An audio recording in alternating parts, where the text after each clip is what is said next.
Okie dokie. Be live. You're live. So, boop, boop, boop. Boop, boop, boop.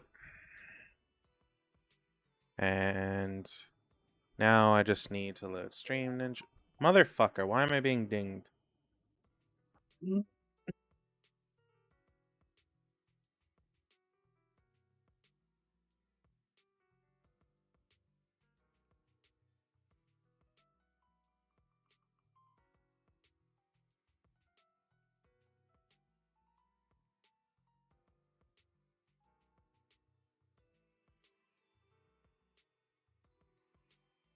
Four new likes and one new reply. I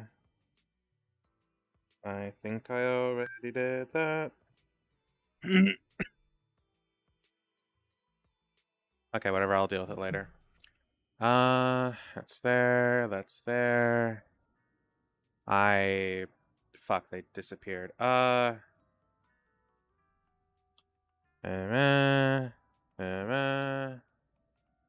Ta-da!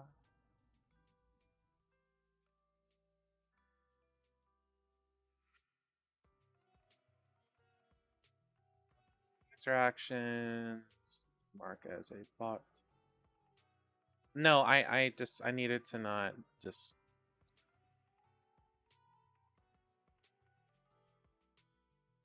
Cool. Hello. We are live. We're having a moment, but we are live.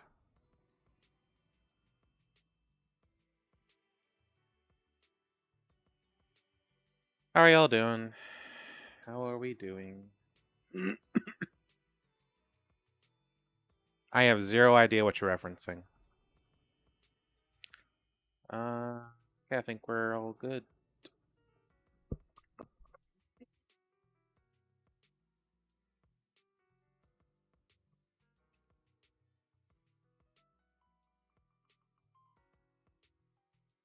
Yeah, I don't know.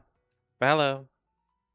Today we are here with Zenless and trying to catch up in story, but if I'm going to do that, I need to make it louder because I made it really fucking quiet last time I was doing shit. Resource management.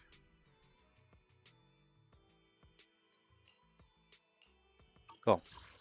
Anyway, hello. So I did a little bit of chapter 5 by accident. But we are pretty much going to start that today. So that's the plan. I don't really have anything else planned. I'm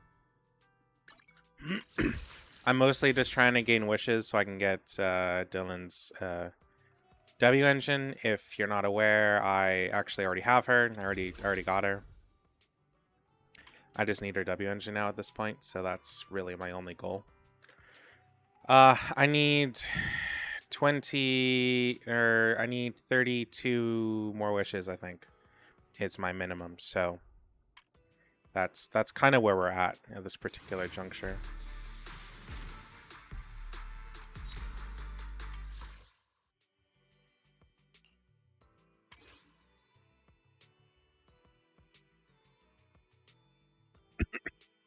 Anywho, I really can't wait for the monthly reset because I desperately need those 5 wishes because it's gonna be close if I can get their thing.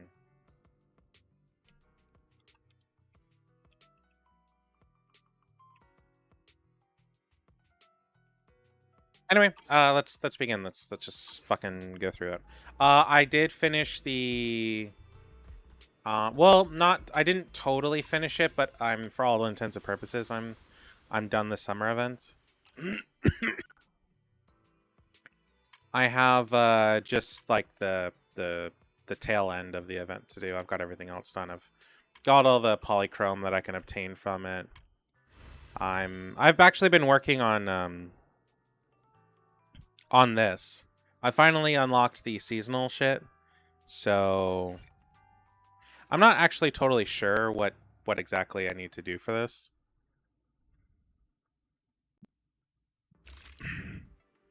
to advance it beyond a lot of grinding. But we are here. What the fuck is this? Oh, the Sol Exuvia W engine. Where is the Sol Exuvia W engine? I don't, whatever, it's fine.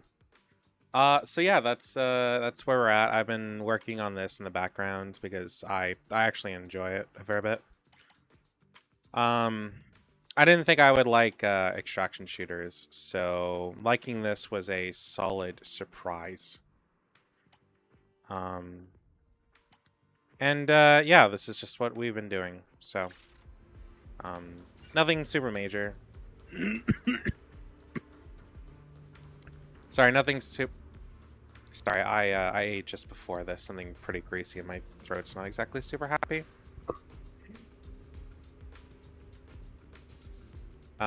It'll pass. So that's what I've been doing. I finished off. I've been working on this. This is just about done. We only have tomorrow, and then I believe that's it. And then I can get whatever the fuck this is, I guess. That's 60 polychrome. Like I said, I got everything in the summer event. I have not been touching Hollow Zero whatsoever. Really. I'm actually really like looking forward to the reset, so I can do this again. I mean, I can do this anytime, but I will have more reason to because there's a bunch of rewards in here to still get. So yeah, I'll probably grind this a lot in my off time. I know apparently people aren't super happy with the way things are going with the Enigma of the Labyrinth game mode. Personally, I have a great time with it.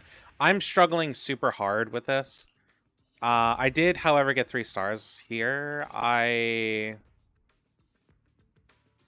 don't know if I'm going to, if I can get Dylan worked up. I don't know if I'm going to try to get 6 stars, but it's a possibility to be sure. And yeah, that's where we're at. So we're just working on Faith and Story. As for where we are in said story, I will get Dylan. I'll buy wishes if I have to. I'm trying really hard not to though because I don't really have the money for it. But I could squeeze out probably a 10 roll if I really have to. So yeah, that's how things are going. I'll need to buy another one of the internet memberships. It's a good thing that it ends right when I get paid, so that's good. And yeah, I will not be getting Ramiel's outfits. I do not care for it right now. Collectible, blah blah blah. I'm working so hard on getting Jane's W engine through this. It's not funny. I've been doing my damnedest to earn the W microcontroller units. I'm still only halfway there on this, but if I get the monthly pass, I'll have the thing and I can get it. And then if I ever get the monthly pass again, I'll just save. And yeah, so even doing all the story, getting the monthly pass, and having the internet membership, it's still going to be tight to whether or not I can actually get the the W engine or not. Anywho, let's hop into. Oh, they did my commissions. Or they did one of them. Yay!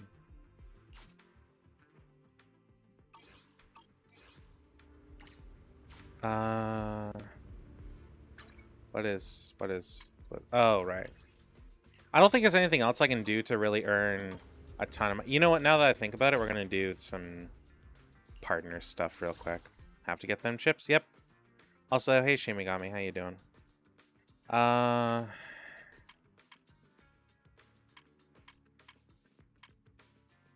I'm looking for who's the closest to a level up.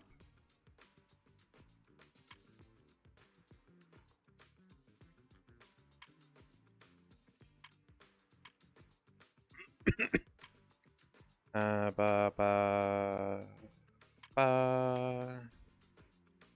the reason why I asked about Krampus is that I wanted to work on Zhao and Dylan's thing, but I don't know when that's going to be, so.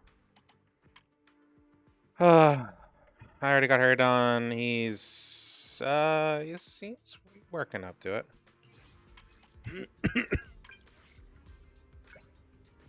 Sorry, we're gonna do this real quick because I'm probably gonna forget to do it later if I do it then. Don't worry, I'll skip through it. It should only take a few minutes.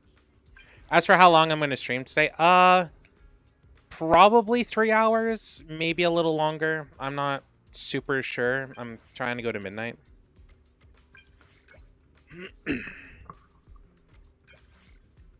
I need to be up for something for midnight that I want to do, so there's that. I did a little bit of editing, and if you've seen on my TikTok page, I technically posted a video. But yeah. I also hope to edit more tomorrow. I was gonna edit more today, but no, I've only been live for 11 minutes total, so I ended up my uncle bought me dinner, so I had to wait for that and eat it.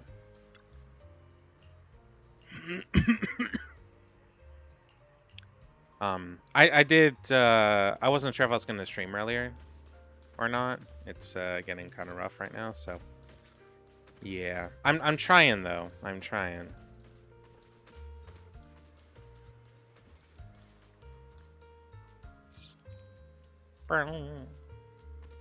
What is new that you are?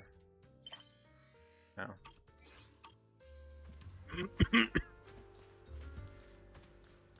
I don't know. I'm gonna be honest. I'm not totally sure if I'll be able to get to. You can only do what you can do. Yeah, I know. I'm trying. I'm not sure if I'm gonna be able to get all the way caught up by next patch, but I'll give it an honest shot.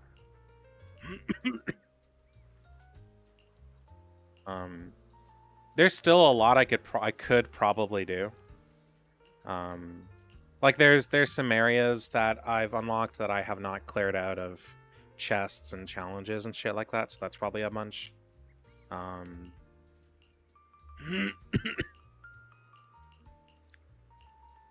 Yeah. So that's kind of the whole thing is I need to earn polychrome somehow. I don't want to spend money if I don't need to. I have other plans for my cash, to be perfectly honest, and spending it on this game is not one of them.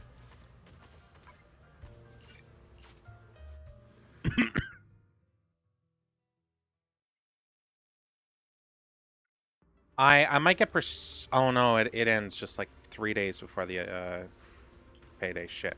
I was gonna say I might get Persona 3, but first off, I have not even gotten close to finishing the first dungeon. In there's way more content than most realize. That's why the guide exists now. Yep, that's true. I do use it for getting polychrome when I'm really desperate. But I know the logbook or the partners thing is a pretty easy way to earn some, so I'm just trying to work on the ones that are closest enough to a thing. So that's good, Jando. Most of them are in the like in between stage right now.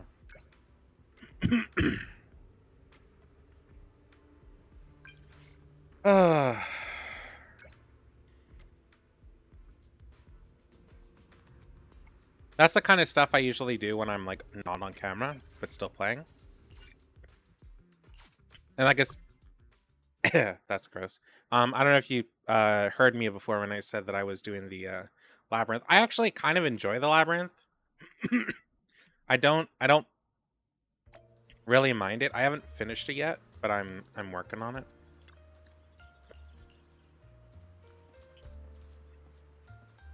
So yeah.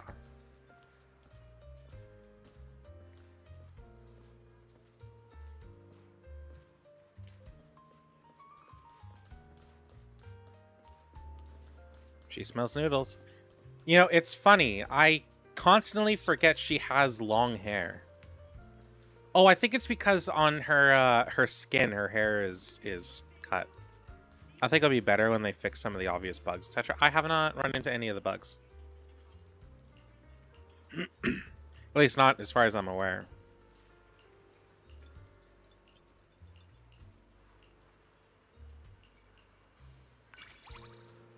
Wasn't enough. Okay.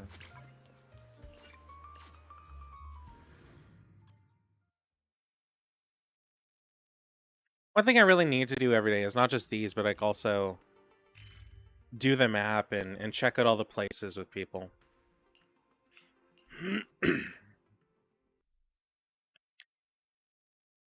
Oh, I had a conversation with a friend yesterday. It was like, they're like, oh yeah, that's where you get the summer event is where you get the skin for our Lucia, right?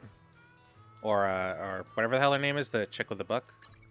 Different outfit, same objective. Let's This weather's perfect for yeah. a little So she's like, oh, exploring. it's where you get the skin for her, right? I'm like, there is no skin for her. They're like, oh, I mean Lucy, same difference. And I'm like, no. That is not the same difference. See, if I say I want to bang Lucia, nobody's gonna bat an eye. If I say I want to bang Lucy, on the other hand, there's gonna be some problems. So there is indeed a difference. They got a pretty good kick out of that. Yeah, they haven't been playing much, so they haven't done the summer event or anything.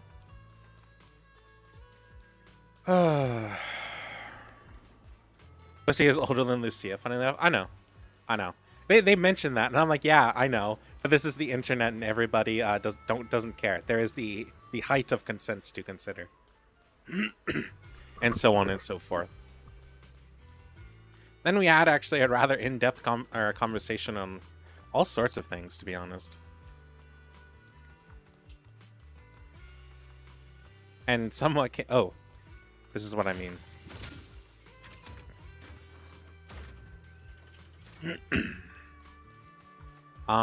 Then yeah, then we talked about all sorts of interesting things about just stuff that happens today. Hello, Piper.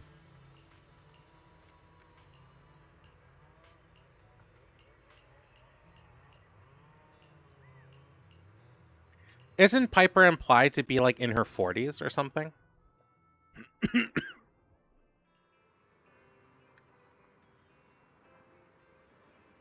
Yeah, knowing that Suna and Nangong are adults in like 90% of the world, but oh my god, yeah. My favorite thing is probably if somebody said they wanted to bang Arya. I'm pretty sure people would have an issue with that. But like the funny thing to me is she's a fucking robot, man. I'm not sure the same rules apply.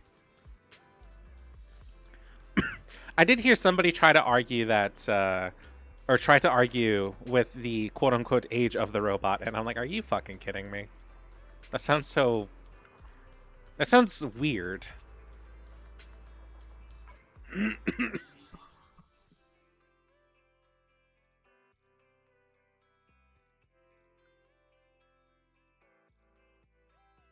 That makes me think that in a world where they make sex bots, like legitimate sex bot androids, like what's it called? Like Detroit Become Human. You'd have to wait until they were also 18 years old, which is just its own weird ass bag of worms. Arya's a mod from Pre-Hald and anywhere so at least 20 years old. Yeah. Oh, if there's one thing I've learned about the community is that they have zero they have zero idea about the lore and events of the wars and shit. Because people are like, Arya's like 11 years old and this and that and blah blah blah, and because it's before the fucking Hollow Zero happened and etc. And I'm just like, I came to a realization that nobody knows what the fuck they're talking about, like, ever.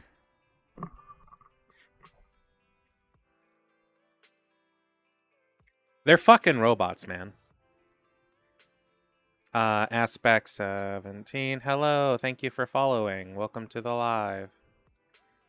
Anyways, but I digress. It's just a thing that I think is absolutely ridiculous.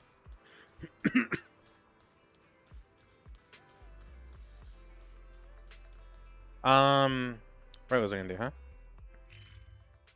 Banyu is as old as Remy and was repaired by Sunbringer. That doesn't surprise me. Is there a point of doing these encounters with characters we've already maxed out other than we just like those characters?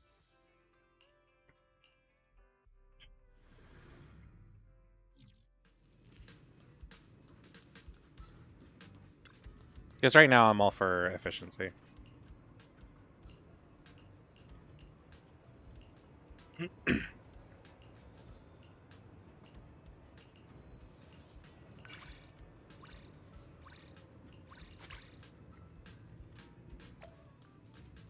Okay. Nope.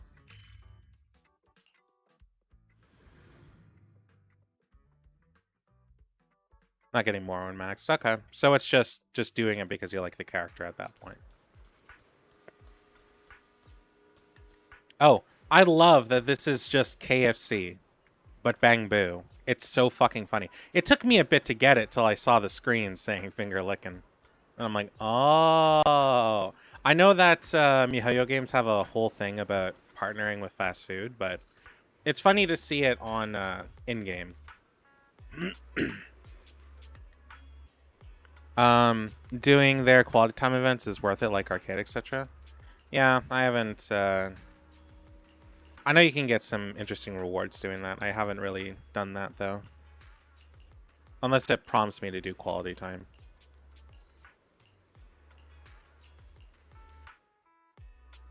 All right, Proxy, let's hurry. Oh my god, she has a Didn't voice. you I say totally you don't forgot. like taking walks, and that only dog tyrants would enjoy that sort of thing? You can get merch from KFC in other countries. I know. Yeah, I don't think it was KFC, but I can't remember where it was. But it was like a chicken place.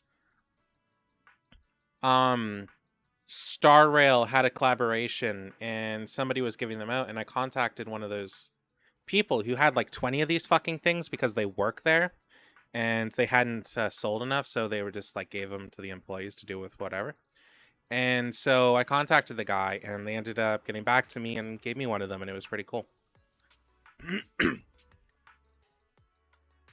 It was like a custom background, a custom outfit for Pom Pom or whatever his name is. Its name is.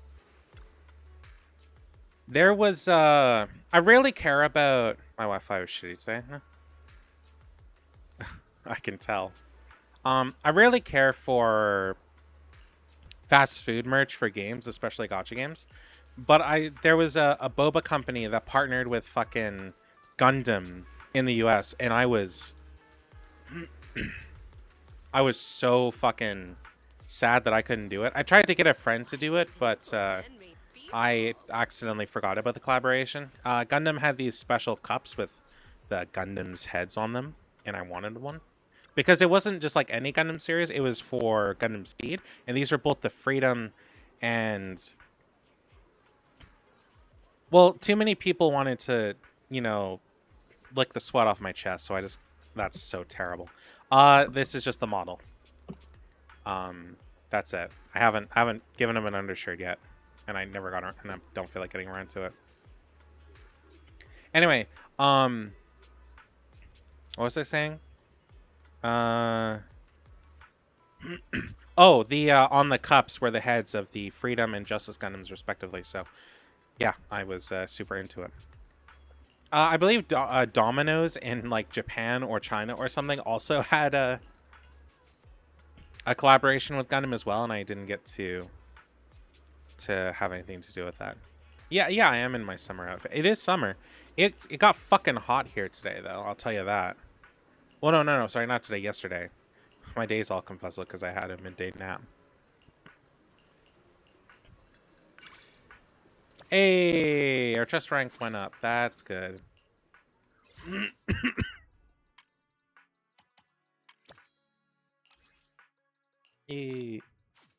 I will give her my last go invite.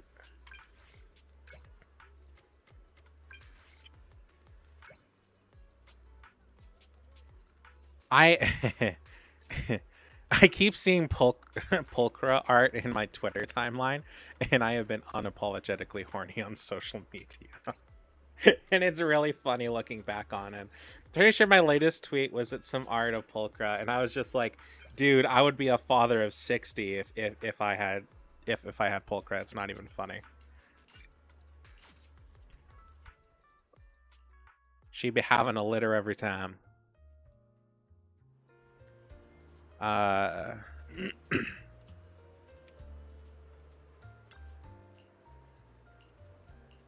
Oh yeah, no, Ted, that shit gets really expensive, especially with the way things are and like the Ted's in the US, right? That's gonna be kind of rough. Oh. Wait, where the fuck are you then? I know I should know this by now because you've mentioned it before, but I fucking keep forgetting because I guess I try to keep track of all my regulars and I start forgetting things about everybody. And I do apologize for that. I try my best.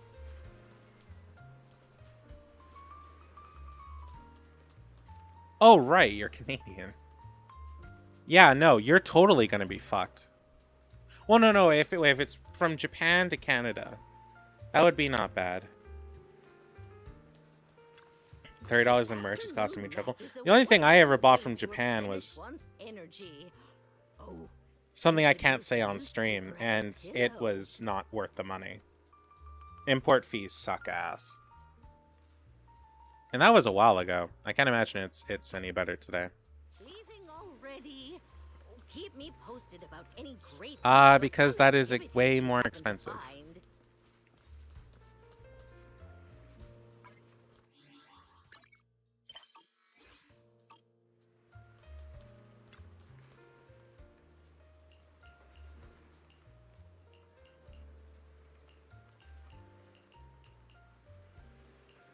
Hey, Shimigami, I gotta... Huh? I was about to say I can't joke about that, or I'm gonna get in more debt. Shimigami.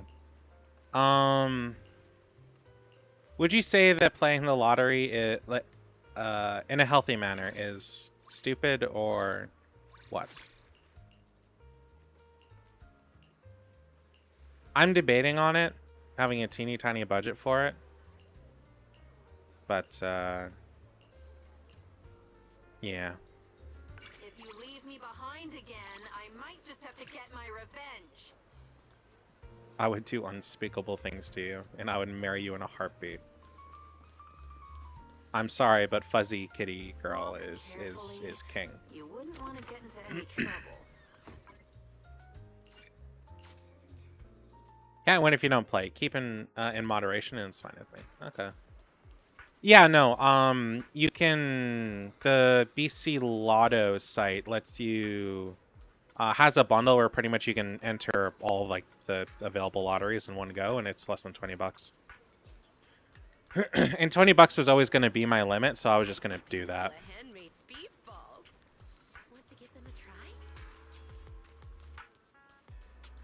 I have no interest in playing things like Keno or whatever, because I don't feel like sitting around, but also it just doesn't seem worth it to me.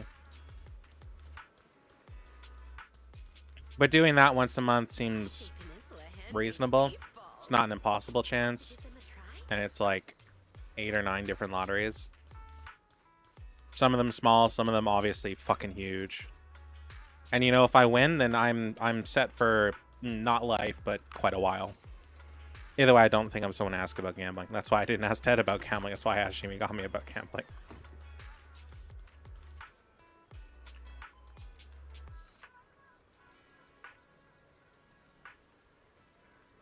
When the lottery hits an amount, that's when I buy in, if you will. Last time a U.S. lottery hit quite a significant sum was something about like was something about like, it was a lot. It was more than just a few million. It was, and something like, in the end, 5 people won the damn thing because so many people put in for it. that it got split 5 ways, and each person still came out with quite a bit of money. It was over 100 mil I buy in. Yeah. I don't know. Hold on.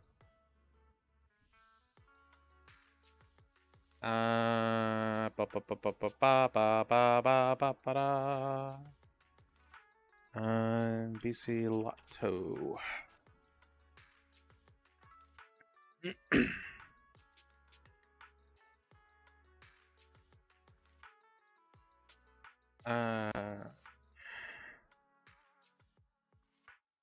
Jackpot to be. Oh, they must have just. Oh no, there we go. The current Lotto max is 10 million. Jackup's up to 90 million and additional $100,000 in prizes. Lotto 649. Chance to win 2 multi-million-dollar jackpots. BC 49. Top prize at 2 million. The National Lottery, which is $1,000 a day for life. That'd be fucking great. I'm not gonna lie, if I won $1,000 a day for life, I doubt anybody would hear from me again. No, I'd probably be a VTuber, but you would probably not hear from me for at least a month or two. Because the moment I win that kind of money is the moment I hire private security and I hide away forever.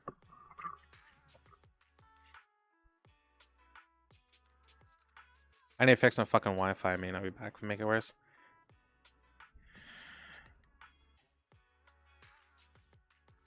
$15,000 a month about? What?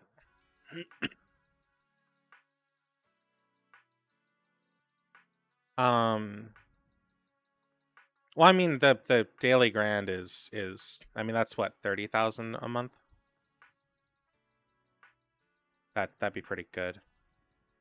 Dude, I wouldn't even know what to do with like $30,000 a year.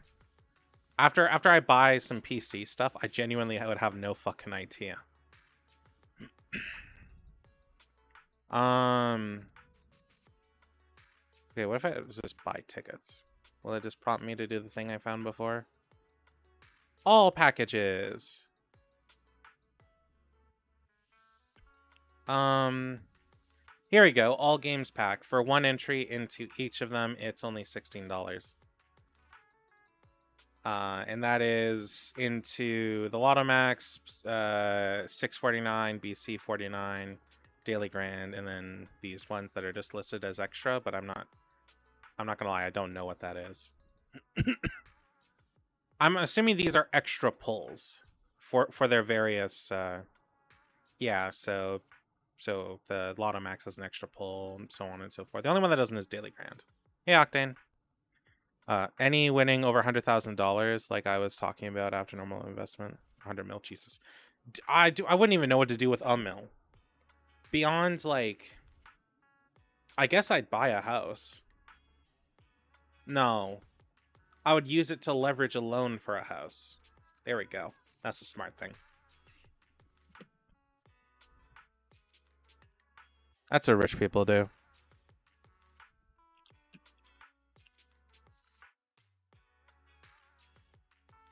But yeah, no, it's like $16. I'll do that. Maybe set it to twice. I don't know. But that would be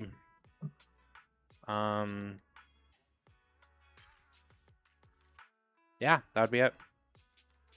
Do that once a month. Do not spend it. Yeah, loan and leverage and can tax you as easier.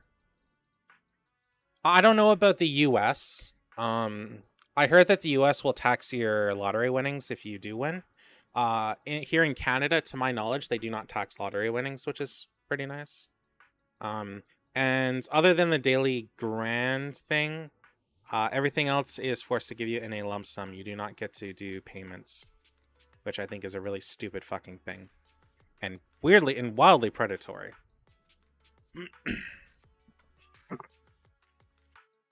But,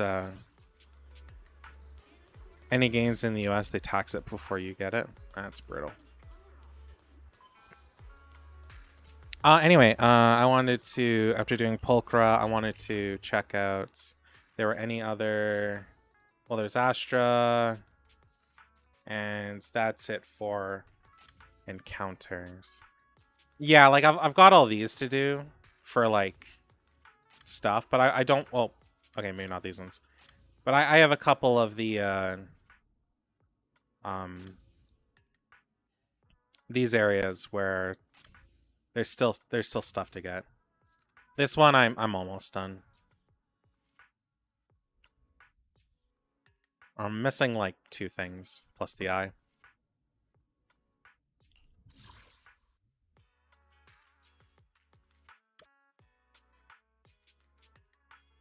Hmm.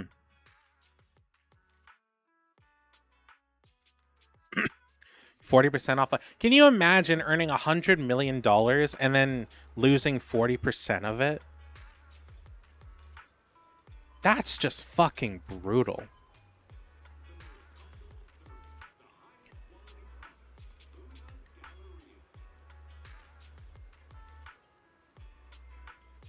That's just rough.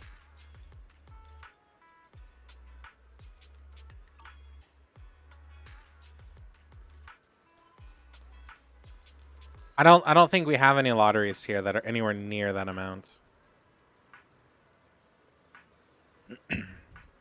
No, I mean, like I said, there's the 10 million thing, and then apparently 10 people can also win 100,000. But I don't know.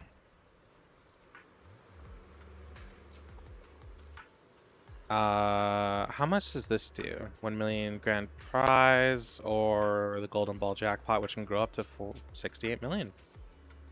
Okay, so we have something that's moderately similar, but yeah. Every one of my paychecks, when you take out everything I do, is 60% gone before I get. That's also brutal. I've heard about in the States. Taxing. I've heard taxing is particularly bad when it comes to that. Especially if you're like a content creator. The really bad thing is about if you're like an in-person content creator, you have to live in like really specific areas where there's a solid chance you're like screwed, and a lot of those areas are like high price of living. You know, basically got to collab with people and businesses and etc. And all those areas are high costs of living, especially if you live in California. You're screwed no matter where you go. But as a content creator, you have to deal with the cut from Twitch, YouTube, whatever, Ko-Fi, etc. And then you also have to deal with then your local and state taxes, and it's also brutal like that. There was a Twitch streamer who I believe lived in Cali, and she said that after taxes, the cut that Twitch takes, and something else, she keeps about 20% of it. If I visit California for too long, that state will tax me on my time there compared to my yearly income. I've heard that California is pretty rough for taxes. That's for sure.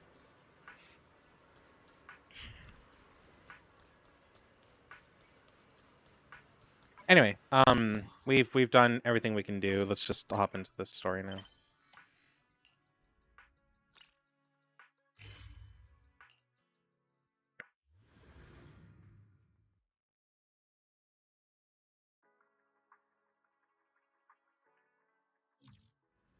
Oh yeah, I did a cutscene and it wasn't happy with me, but yeah.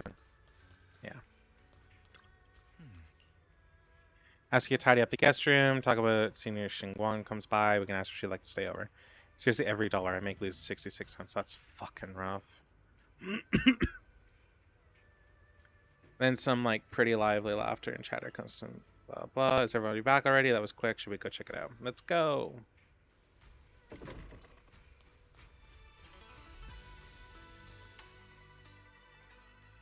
Even my wife doesn't know about my secret stash. How'd you figure it out? Though there may be ups and downs, wishes come true in the end. That's basically saying I'll scrape by on my exams.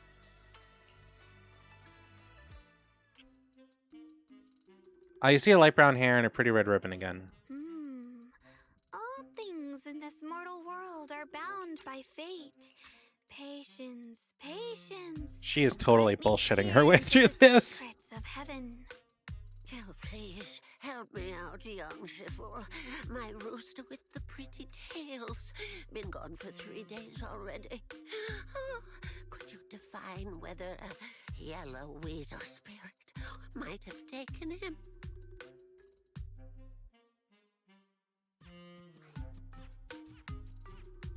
This kind of sounds like When Yishuan did Shifu. Shunglong arrive?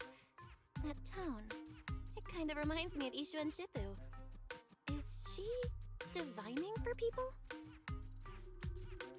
Don't worry, ma'am. Your rooster's perfectly fine. Judging from the hexagram, he's simply chasing after his destiny and freedom out in the vast world beyond. Oh, is that so? But he is already quite old. Huh? Oh, now don't you worry. The young Shifu here knows her stuff. Don't let that young face fool you. She's got real skills. Why, just the other day, a delivery truck from Good Goods came rattling down the road, and the back door flew clean open. Oh, hold on. Whole load of cars. Sorry, I was about reading to something as a spill out cutscene and was hit going someone. on. Then this little Shifu strolls by, gives a wave, and whoosh, everything pops right back in. She really wants approval. Oh, income tax is only 15%, and state tax is 10%, and SSCI is 8%, and all adds up is still taxed. Yeah. I don't know what that last one is, though. Oh, Social Security. Social Security. I don't know the rest of it.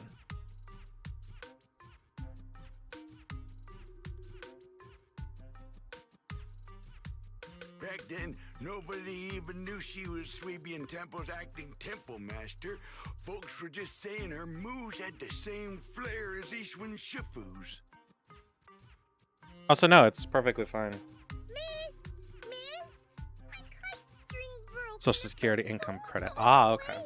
Well, we are playing like Zone Zero. I'm obviously not super committed to it. And I also just enjoy talking about it and shit. It's only when it's like super important parts where I'll be like, hold up.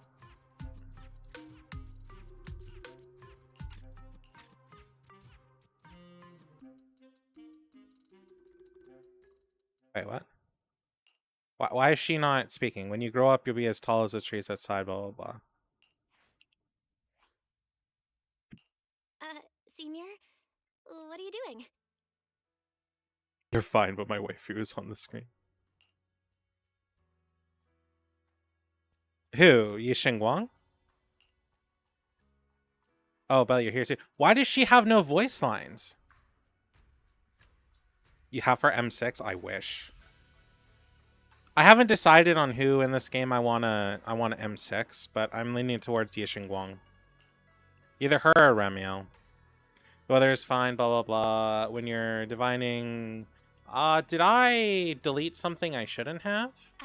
Yes, acting. Or is temple this master. spot always just not had voice lines? Was there some like voice actor strike going on when this happened, huh? You're a friend, need to view my page sometime. Oh, yeah, I may do it after this. Everyone is my junior here to remind blah blah. It's no longer suitable to divine further. That's all for today. Any troubles, you're always welcome at the temple. Junior, there's something important I need to tell you. Come with me for a moment. Trying to keep her cool, Senior walks off to the side, mysteriously beckoning for you to follow her and hurry up. Okay. Cool. Let's look at your shit.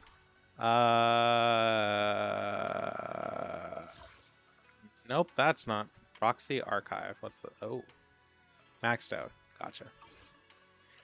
I'm gonna look at my friends through here.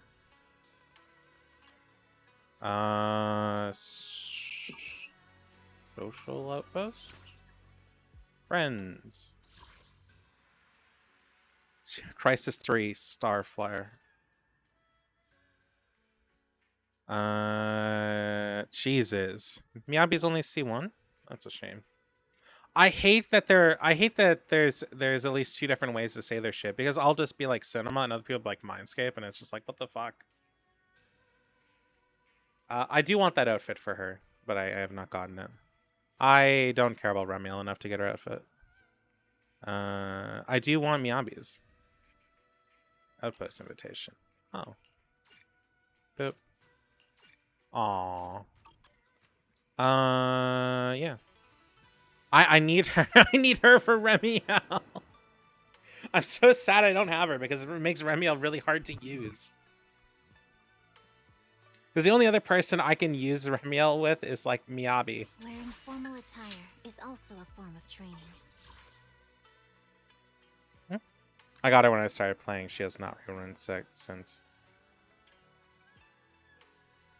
Who hasn't rerun since? Her? Need a fortune telling? She's rerun at least once. Oh, Miyabi? Miyabi's rerun. Oh, since you started? So I like it. That's fair. She's been on banner, I think, 3 times total. Or something like that. I got her on the 2nd time. Ah, okay. Hi, Ted. Sure, let's look at her shit.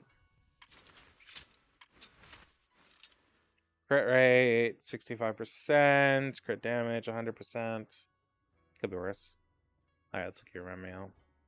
That's pretty good. That's really good. Those are the 2 main factors from what I remember. I need to get her anomaly proficiency up by, like... Oh, he started the game on Xbox. You got everything here maxed out because you got all 6 copies. What about her engine? Oh, we got 2. Oh. Attack 1, anomaly proficiency, attack. Yeesh.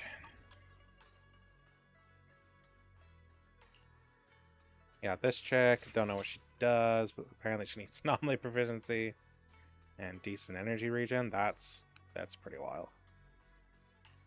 Promia, I've thought I might get her just to complete the Krampus set. I haven't totally decided on that. Jufufu is still on my list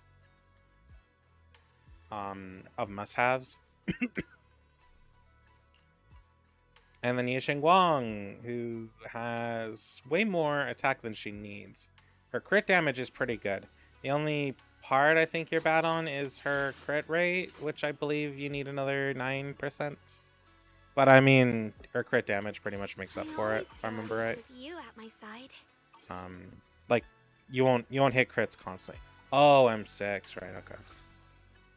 I'm guessing that would do that, huh?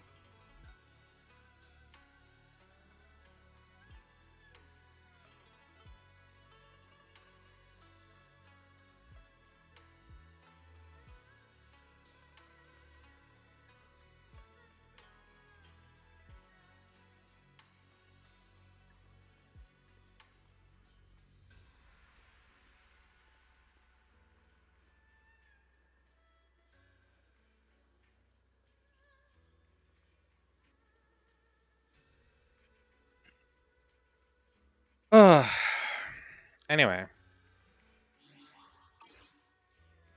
Sorry, where am I at? Oh, I still need so much more.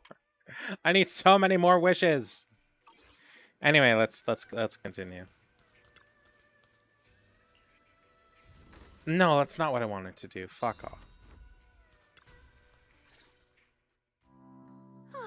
That was close. Almost blew our cover there. Thanks for playing along. Looks like Bow Lion's intel still needs some work.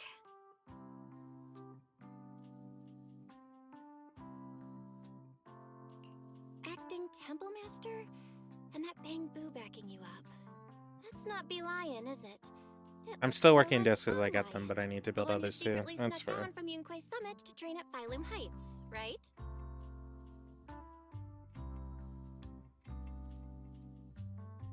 Oh, what the fuck? Why is she missing voice lines? Look, we thought Swabian Temple would be unattended today. Shifu and Master Fufu are both out, and someone shows up for divination. Technically, I'm the most senior disciple here, so I thought I'd fill in for a bit. The other day, I mean, I'm top 6 server, so I think I'm okay. Turns out it snuck down the mountain too. We both nearly jumped out of our skins, thinking the other had been sent to drag us back to Yunquei Summit. So you snuck down the mountain? We met so briefly last time that we didn't really get a chance to chat. Why did you sneak down the mountain, Senior? Well, for certain reasons, I'm not exactly allowed to leave Yunquei Summit as No, a yeah, police. you're cool, man. Shifu had me in seclusion training for ages. It was so boring I could scream. Just after I came out of seclusion, I heard Shifu had to head into the city for something important. My brother and Senior Fufu probably went with her too, right? Talk about perfect timing. Her brother, she means Senior Yi, right? Senior Shunguang's brother? That must be Senior Ye. Yeah. Sounds like she still doesn't know what happened. Telling her now would only ruin her mood. I'll find a better time later. These days, Little Bo Lion and I have been traveling around Weifei. Hello. Doing our part to fight evil and help those in need. Oh, and we've heard tons Frosty? of stories about Shifu and your past adventures. Oh. Hi, Slayer. How you doing? Hello, Medic.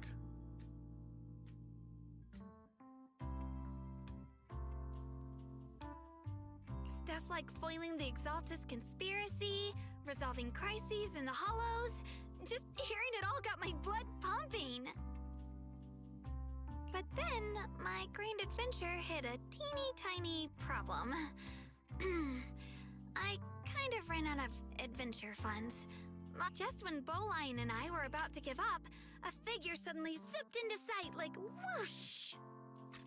That was you, Junior Bell. You're my lifesaver, and the only person I can depend on in Weifei now. I'd pump blood. What? You mean donate blood? Please, please. Dude, You're the donating only one blood I for trust money in here. Canada You'll is take us not a in, right? thing. Pretty I would- please. If I lived in the US, I would do it as often as they would allow me to.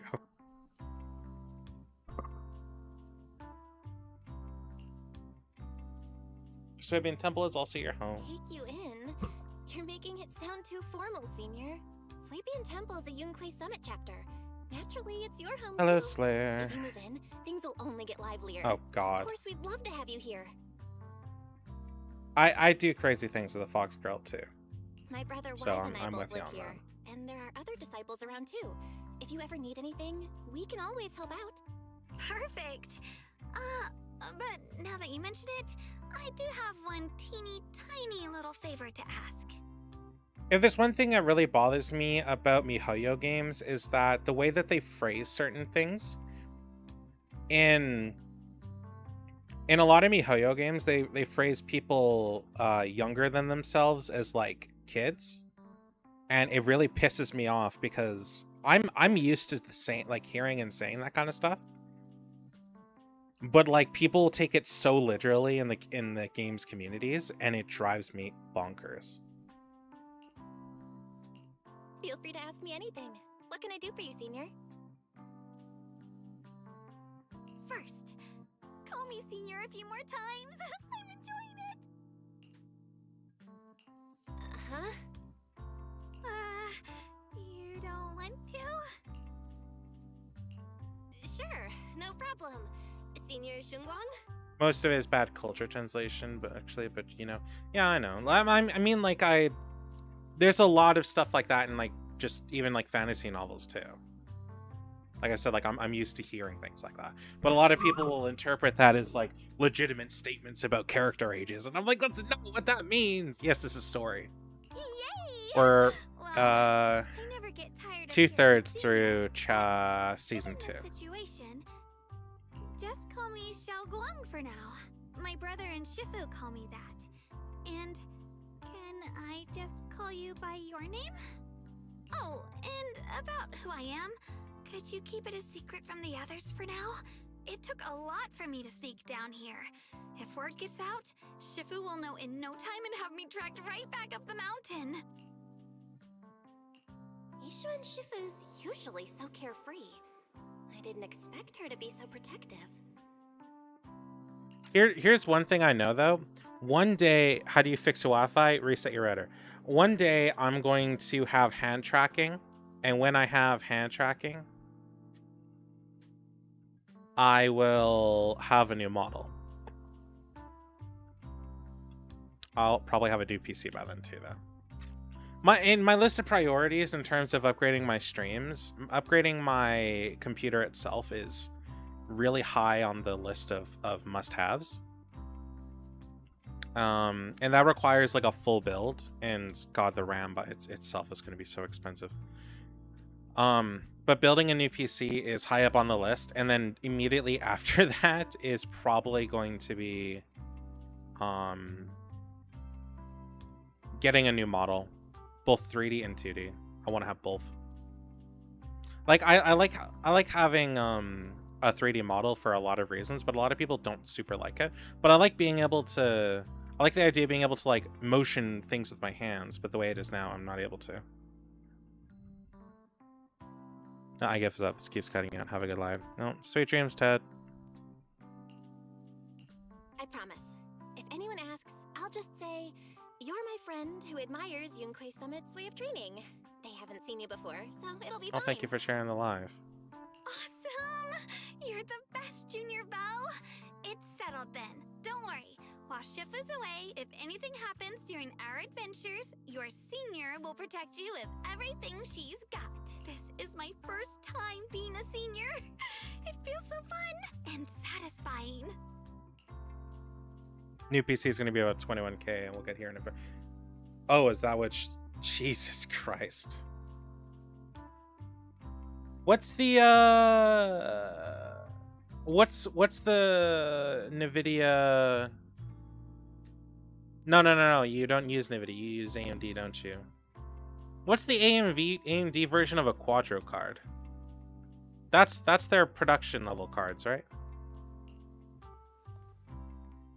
Young masters, my name is Old Zhao. I'm a miner who lives not too far from here. Okay, if I put you back on auto, you're not gonna kill the I ran into some voice Swabian lines, temple are you? disciples on my way here, and they told me to find one of Yishuan Shifu's new disciples. The old mining site. What's going on down there? Some of our workers, and one of Banyu Shifu's apprentices. And now they're all trapped there by the miasma. Trapped in miasma. What are miners doing I here? use Intel because I'm Isn't needing render Porcelain cards. under a So. work stoppage order? As far as I know, the acting Oh, manager is okay. So definitely that's supposed to Quadro, be right? That's their enforcing production that. line for No, NVIDIA. it's I not know like AMD technical has a line production that's like zone. similar, but it's kind of Place had shit been mined for out and obvious reasons. abandoned. They started shutting it down years ago.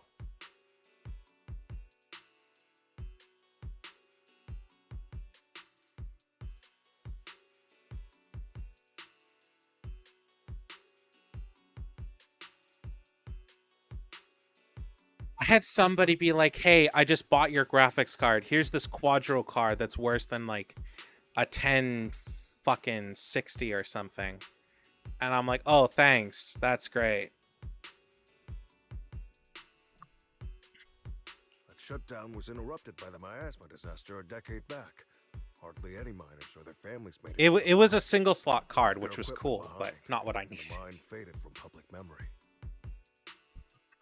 But lately, people have been saying the miasma's thinned out, almost like an ebbing tide, which got some clueless, promotion-hungry manager thinking it would be a great idea to send a team in and see if they couldn't start things up again. A few miners who had survived the disaster wanted to go back and pick up some keepsakes, so they volunteered to join the team. And now look at the mess we're in. That apprentice was supposed to be their muscle, but he hasn't made it back either. Porcelumix already managed to rescue a few, but no one knows how long it'll take for the rest to get out. I couldn't get in touch with Banyu Shifu, and the helpers Porcelumix sent didn't exactly put my mind at ease. So I came to ask for help from the masters at Swabian Temple. Don't worry. Please, lead the way.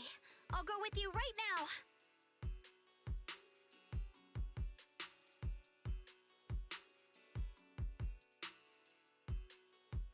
I'll go with you The too. old mining site. I don't know why, That's but this exactly where person Sarah reminds me and of Senior Endeavor. Yao It's the went. goatee. Perfect. I can investigate, get some solid leads, then tell Xiaoguang about it. And me too, Senior... Xiaoguang, I'm coming with you. Sir, we've got a few things to discuss and prepare first, could you Well, share thank you for the heart location with me's. us? We'll head over right after. Thank you. Thank you so much. I And need the to Go hurry back to help Populars. now. I'll be counting on you both. Belle, Oh, I need you to look strain like you more. wanted to say I something really do. earlier. Saving a few people trapped in the hollow is a piece of cake for me. Trust me, I can Yeah. handle it alone. You stay here and keep Most- Slavy and Temple safe. I'll be quick, in and out, promise. Most of my not Wednesday, Thursday, Friday streams, or yeah, Wednesday, Thursday, Friday streams are going to be ZZZ just till I can catch up in the story. Oh yeah, no, I finished Fear 2. It's on the YouTube channel if you want to check it out.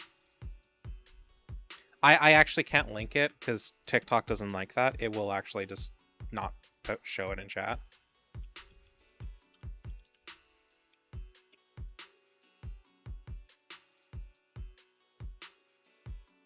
But yeah,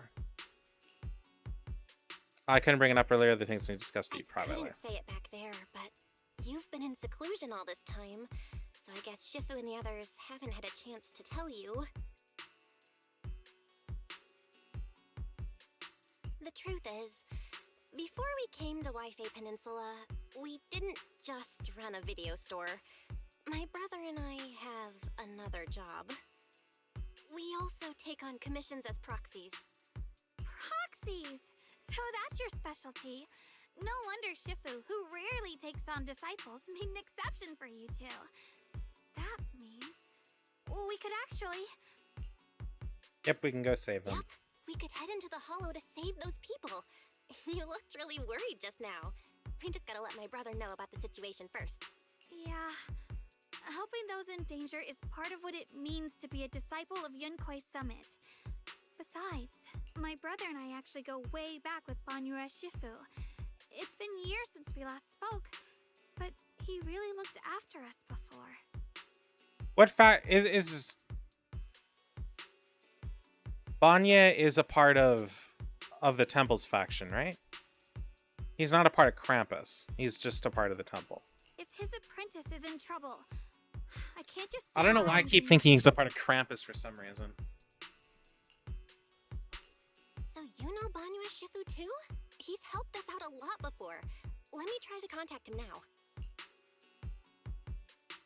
now. You try to reach out from... There's no reply. Tell Weiss about the situation first. Whoops. Not what I wanted. I'm so confused about how they could add story since it isn't about... Okay, so the story of ZZZ follows a couple story threads. One of those is Belle and Weiss's adventures as being proxies, but their ability to expand beyond proxies happens post season 1. Over the story, you gain allies, become friends with the various agents, which are listed as partners. You can actually like go on dates and hang out with them and stuff. So it's about their journey as proxies, but also there's an underlying thing they're trying to do. They try to investigate some large-scale problems, kind of like Hangouts in Genshin. Yeah, but not actually like shit. I hate the Hangouts in Genshin. So it's about their journey as proxies, but also they have an underlying motivation that you don't really find out for most of the first season. But they do have a reason as to why they work as proxies. But during season 1, there's a discovery, and that's kind of the core story of season 1. And then season 2 is in relation to their big mission that they kind of like why they're proxies. And that brings them to where we are now, which is Wi-Fi Peninsula. And why we're dealing with essentially cultists having to do with stuff. It's complicated. I'm trying not to spoil things, But this core, or this season, essentially deals with cultists and a mysterious being that I'm not going to really talk about because I don't know much about him. And that's the core of this. And then I don't know what season 3 is about whatsoever. That's beyond us. But it's not just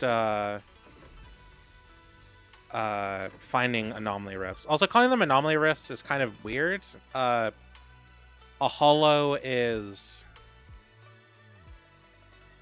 I mean, it's just like a complicated maze, but it's still the same place. You can get rid of hollows by just killing the things in them, essentially. So, like, they're not permanent. But if they grow to or reach their zenless limit, then they create companion hollows, which is how other hollows get made. So if you're wondering why the game's called Zenless Zone 0, it's because the zenless limit is pretty much when I believe the etheric load of a hollow gets so great that it will create a companion hollow. Kind of like a bubble popping. But instead of popping, it just undergoes mitosis. But no, the story gets complicated. It eases you... Season 1 eases you into it pretty easily. I'm finding it intriguing when I get burnt out while playing. Yeah, just take your time. Like I said, it eases you into it, and it gets a lot more interesting later. I don't like super complicated story. It's not as insanely complicated as you probably think. I could, like, surmise the first season really simply, if you want the spoiler. The world is post-5 apocalypse. Yeah. Oh, and the moon is also a hollow. Sort of. Master. Oh, they also find an AI called Fairy that helps them with a ton of shit. Her story is almost not elaborated on beyond the fact that there are 4 different AIs, like of Fairy's class, and one of them has fucked with us at one point. That's it. That's all we know. Fairy says Banyue At least Shifu that is I in the remember. hollow. Maybe he already knows about the trapped miners. Genshin's was complicated, and I had to watch videos explaining the hell was because they don't explain much. Maybe they did. There's only in events. So Genshin's real... The nice thing about Zenless Zone 0 is that any event that has significant story info is... For those AI types, there is more. Oh, okay. Well, as far as I'm aware, there was only the 4. Because that's all they had, I guess, like, announced since like the start. But again, I'm far behind. What was I gonna say? Right. So the nice thing about Zenless Zone 0 is that everything story related stays in the game. Any events that have heavy story stuff is left behind. You just don't get the limited time polychromes for like rolling currency. Unlike Genshin, where a large amount of their events are actually somewhat story related or story impacting, and very, very, very few of them stay in the game. Yeah, why would Genshin leave out main story when that's the whole game? FOMO. To fuck with people's FOMO, mostly. That's, like, I don't want to sound like an asshole, but that's really it. I like Genshin, don't get me wrong, but that game relies heavily on FOMO. The director of that game is the same one who did Honkai Impact 3rd, and the reason why Honkai Impact 3rd is, well, not great is exactly because of him. It only got better after she left. Of those, yes, Fairy is a specific type of AI. Arya Banyue Billy is another type of AI. Oh, no, I know, but I mean, like, you know, floating eyeball on the screen. Fairy, yeah. So yeah, it's fear of missing out. Basically, FOMO is what I mean is they're just taking advantage of your fear of missing things. Especially like story stuff. Yeah, it's the nature of gacha games. It's just like how it is. But Genshin for a long time had all the events, and even still now has most of the events be Twitch. Oh, yeah, I'll get to that in a second, sorry. What was I gonna say? Right. All their events are just I hate missing things. I feel like I'm forced to because I'm too far into it now. Exactly. That's exactly what FOMO is. And that's exactly why I have barely touched the game in a while. I've played the game for like 5 minutes since like after maybe a week or two of the summer event from last patch. I touched the game maybe twice after I got burnt out on it. And I have logged in when the latest patch happened, and then I don't think I've touched it again. I'll stream it at some point, but I'm not going to like go crazy because there's nothing in the game that interests me for rolling anymore. I log in every day to do a 0 a day, etc. So yeah, they're cooking with a story right now though. I wouldn't know. I'm back in fucking Moonland. Oh, I've seen the bits about Paimon though. I did see that. Whether I wanted to or not, but yeah, so that's just the deal. With Zenless, you don't have to the only time you have to worry about FOMO is with like wanting to get characters. But if we're talking about main story, you don't really have much to worry about. And after season 1, you don't even get to use your own characters during a lot of story stuff. You're using the characters in the story. I wasn't surprised it was obvious about where she was from. A lot of people had various theories, and beyond just what, at least is what she is as far as I'm aware. I was hoping for a little bit more, but they also didn't elaborate too much. So who knows? But again, spoilers. So yeah, you don't have to worry about FOMO when it comes to Zenless. It's preferred if you do your dailies, which takes 5 seconds. Do the store, do your ticket, drink your coffee to gain energy, and then leave. If you want, you can use the energy or not. It's up to you. They give you temp agents for anybody to it. Not in modern story stuff. It stops me from trying whatsoever. It gives me the finger. You can't get rid of trial agents anymore.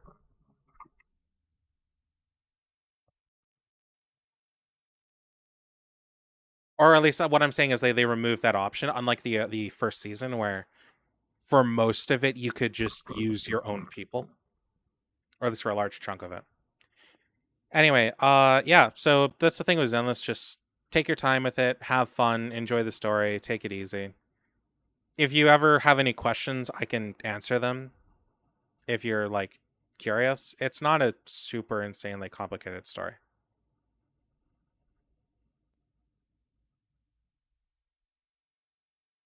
Oh, okay, I'll try that out next time then. Because some of this stuff is pretty slow with the story characters. I'd rather use my own. So yeah, just take your time. Do the login events, do your daily. Like I said, the daily takes 5 seconds. I already did mine for today, or I would show you.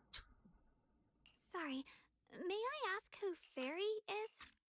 I am Fairy, a Type 3 general-purpose AI equipped with total sequential integration.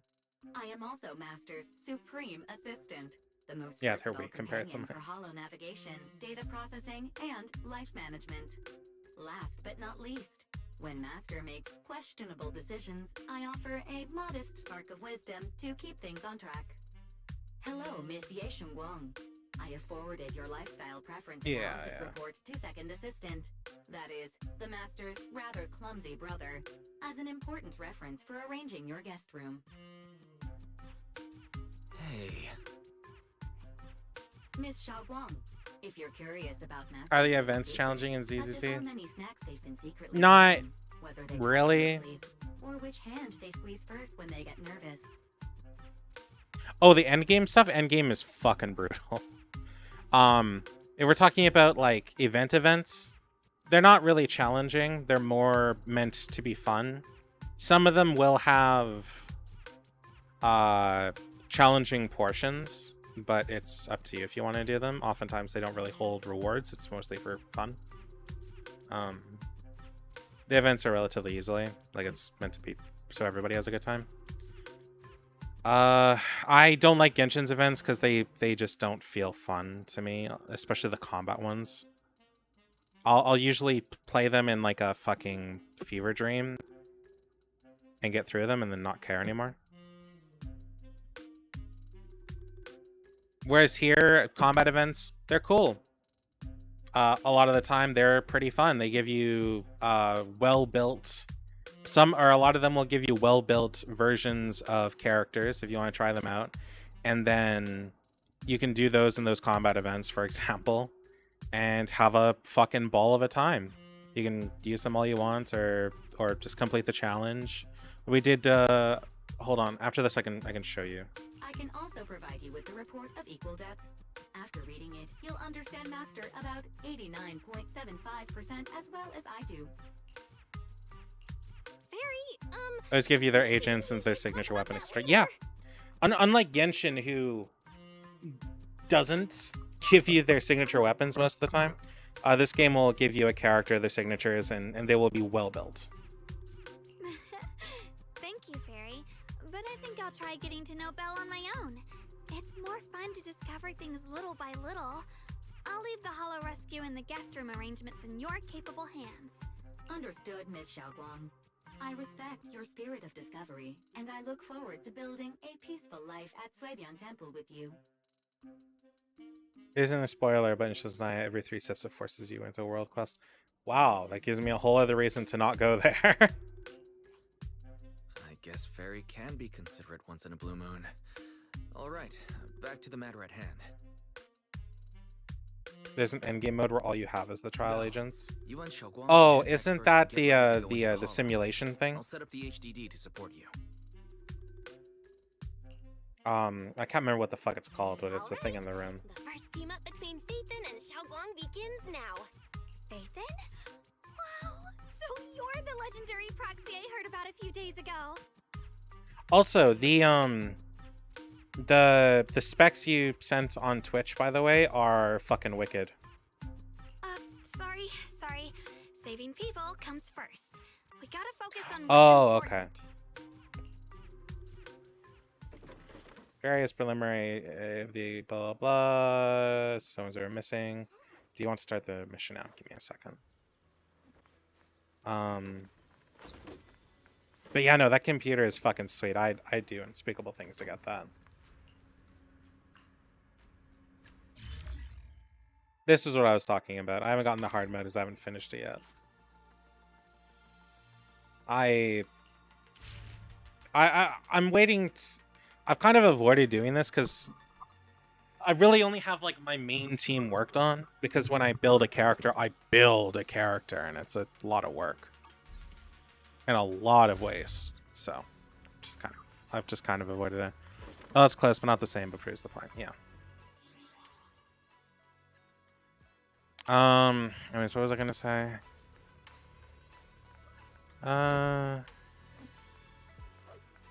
Yeah, this game also, oh, I know what I was gonna do.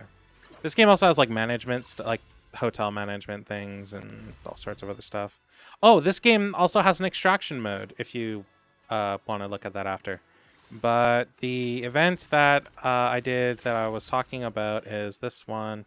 I believe it'll still let me do the stages even though I finished them. Yeah, materials. Materials isn't even the worst thing. It's just grinding the discs.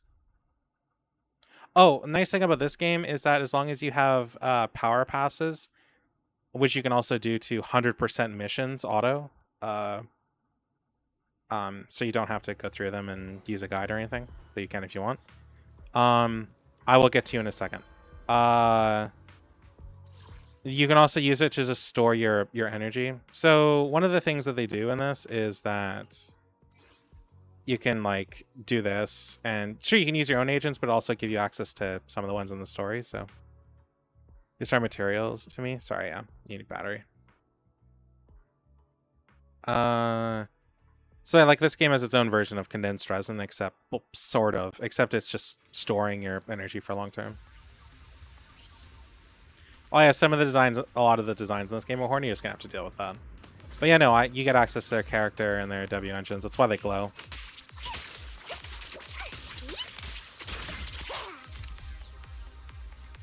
And this event is taking nice pictures, essentially.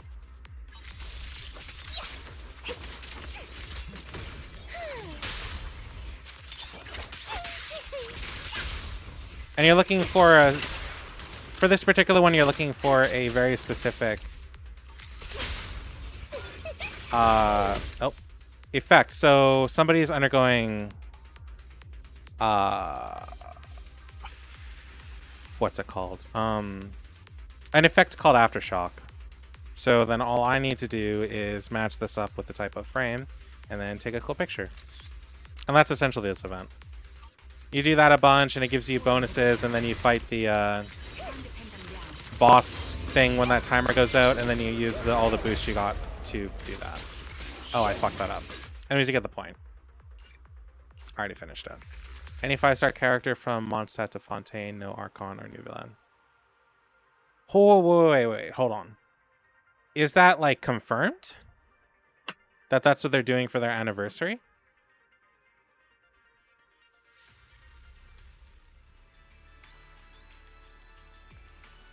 Or is that just rumor right now? Because I've seen Genshin's anniversary rumors.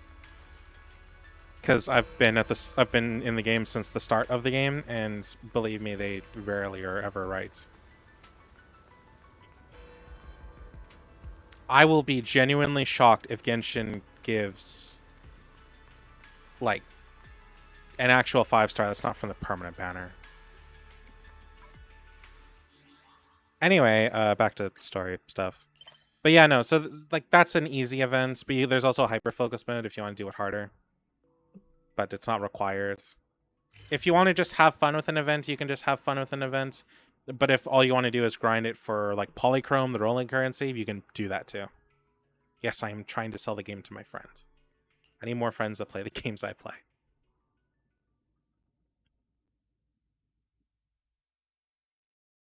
Oh, I think I need to buy a case of Coke Zero or something on payday, because I've been craving soda for a while. I don't drink a lot of soda. I only really have soda when I like feel like it, when I get like fast food, for example, but I rarely just buy it on its own. But it is a nice treat to have. You're fine, I am your friend and I play it. I know. It's nice.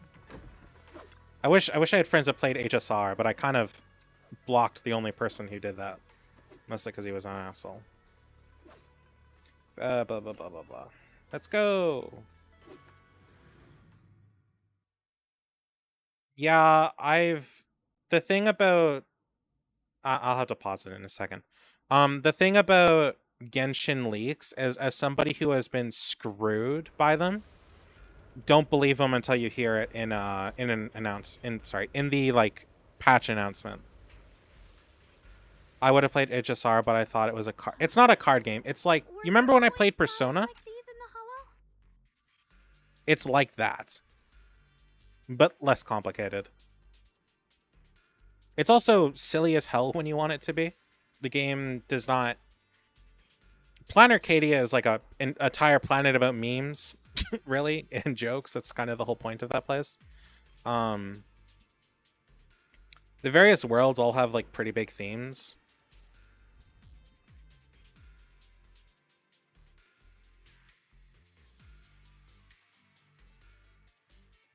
Ah, okay. Oh no, sorry. I thought it was Zero. Or sorry, I thought it was Slayer saying that. But yeah, no, that's fair. I mean, there's not a card game in HSR, is there? That's all Genshin. HSR had... Oh wait, are you talking about like the team fight tactics thing? Because it does have that, and that is fun. That actually uses your own characters. They don't seem to show Or any IT, signs of the miasma Itmo. corruption either. I don't know what mode that is. If it's That ties back to what old Zhao mentioned earlier. Miasma in Lemnian Hollow seems to be receding like an ebbing tide. Maybe this is one of the signs that the miasma is getting weaker. Places once swallowed by it are starting to show traces of life again. Is that so? I feel like I've seen these white flowers before. A long time ago. But where was it? Never mind. That doesn't matter now. Let's keep going. Yeah, I'm not totally sure. Use disintegration to clear the obstacle. Whatever. Worry about it later. Someone's calling for help. Over there. Help! Request received, dear. Time up.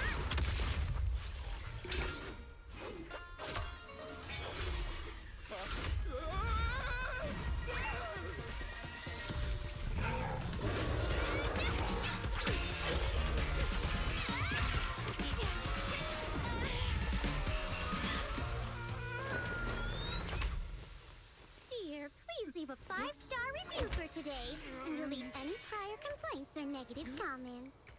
Otherwise...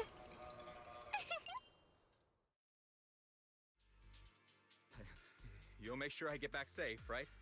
You have to understand how important I am to this Hey, operation. thanks for following, Sir Sinister. submit How you the doing? mind reactivation Oh, Imaginarium Theater.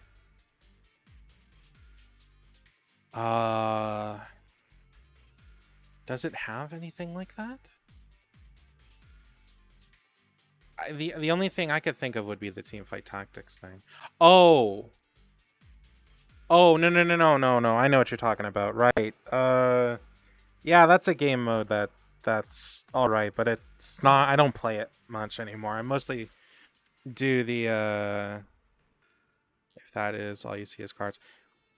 To my knowledge, it's not a game mode like that, but at the end of every battle, you see cards, and those cards are like your boosts. And you build up all those boosts. Kind of like the Abyss in Genshin. How does that saying go? Don't put... Causing a mess? But that's like Simulated Universe, and then the expansions. And it's really complicated. That was all the streamers show, and if you know nothing about it, what would you think? Reasoning with a The only thing I can think of would be I'm only here to deal with a customer complaint that has cards like what you're talking about is the Simulated Universe or Simulated Domain. But that still requires like actual play or auto playing. But yeah, no, I get you. I'm not sure how you got that impression, but I mean, you obviously did, so you saw something I'm not aware of. Huh. Yeah. Anyway, but yeah, no, it's got a 3D world and everything. It's just like Persona. Just less complicated. I say less complicated, but some of the characters can be, huh? Also, I don't understand why if a character dies in Genshin, they'll be playable. Like, I get they try, huh?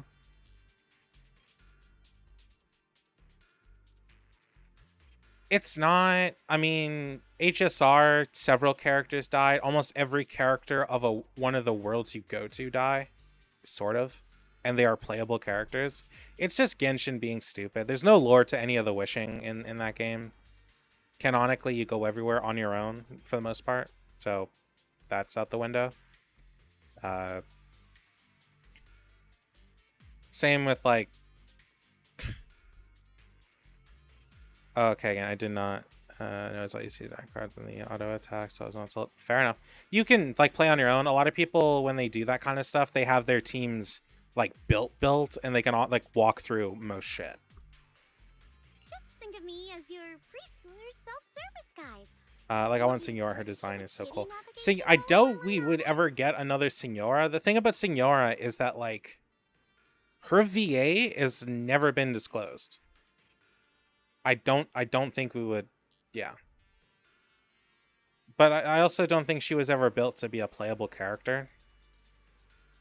Some characters were, like Capitano, for example. He has a playable version in the game. but so far he's not available, at least not as far as I'm aware. You?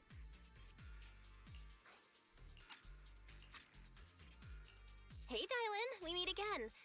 What's Top's cross-department customer service center? Weren't you with Krampus? She's in the recent crust and her VA Gotta talking. keep a few side gigs to stay afloat.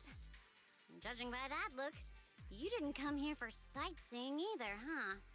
If her VA has been credited, I'm not aware of it. But like I said, I'm not super up to date. Her VA was never credited back up to the point to where she died in the story. So. And I can't blame her. People don't... I don't know, she beat the shit out of Venti, and Venti was like a large percentage of the reason why people like the game. Or like got into the game in the first place. So I can't really be... I'm not really surprised if people are like, hey, we might want to treat her like shit because of it.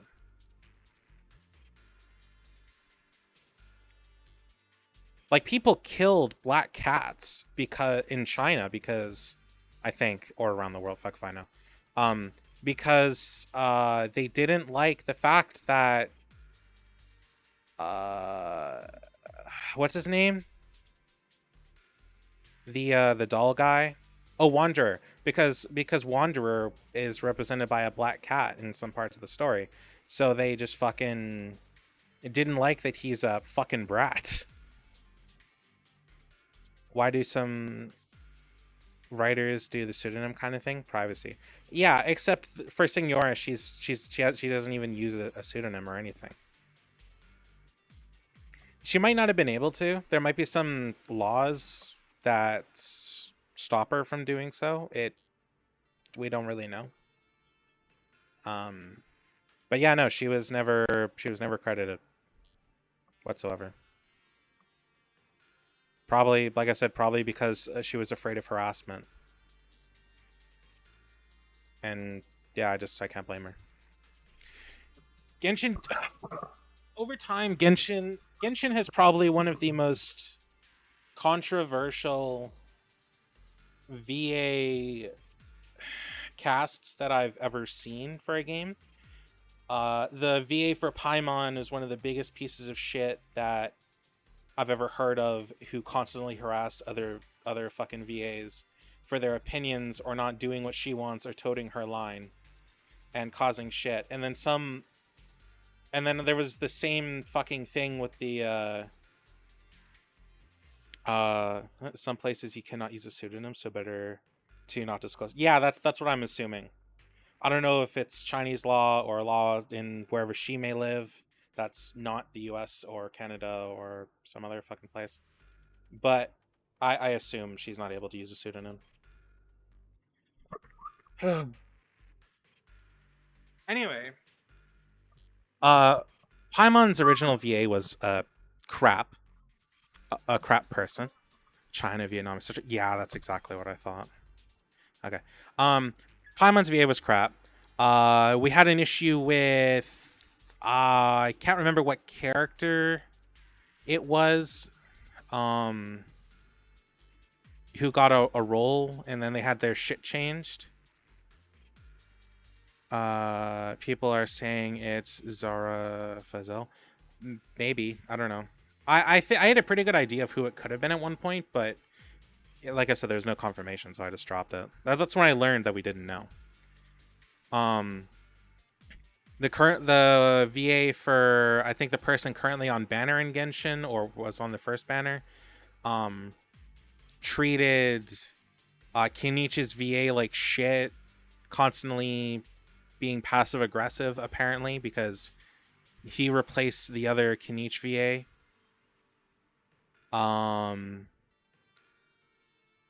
There was the fact that Kenichi's VA was replaced because of the stupid fucking... Oh yeah, no, from what I saw, she acted like a total fucking child. Kenichi's VA being replaced in general was a huge controversy. I can't blame them. I can't blame MiHoYo. I get why they didn't back down to the fucking strike, because that strike in and of itself was fucking stupid. and there are reasons to not make a game a fucking union game, but a lot of people don't want to be like, well, it being union is better. It's like, if it's a union, if it's specifically that union, the SAG-AFTRA union, nobody from outside the States can do English VA work for that game. And that is the whole fucking issue, because the VAs for this game, or for the games, are all over the world. So I don't blame them for saying, well, if you're not going to do the job, then we'll replace you. They gave them fucking, what, 8 months, 9 months? And they wouldn't play ball? So, yeah. Paimon does VTubing now. She is such an ass person. It's not even funny. And she's the one that fucking outed the damn union for exactly why they fucking did the strike in the first place. And I was like, holy fucking shit. You have nothing to lose, so you just outed the entire reason you just got your ass fired. I mean, she got fired because she was being an asshole. I've seen clips of her being aggressive and rude to people in chat and just random people typing in chat. The VAs need to worry. I hate it, but synthetic voices are learning in the new AI ones. Yeah, but there, for China, there's laws as to, like, they can't use that stuff, for example. But also, I get why we need laws against, or why VAs need protection against AI. I don't think that's wrong. But the motivation to turn MiHoYo games into union ones was not from a good place. It was from a very shitty one. And if they had gone through with it, they would have had to fire a bunch of their cast. And I've heard people say, well, that's good. It's like, no. Like you're advocating for people to lose their jobs, man. I get that you want to protect people, but I don't see how you're, like, okay with having a bunch of people get fired for it. So that's my take on it. Anyway, other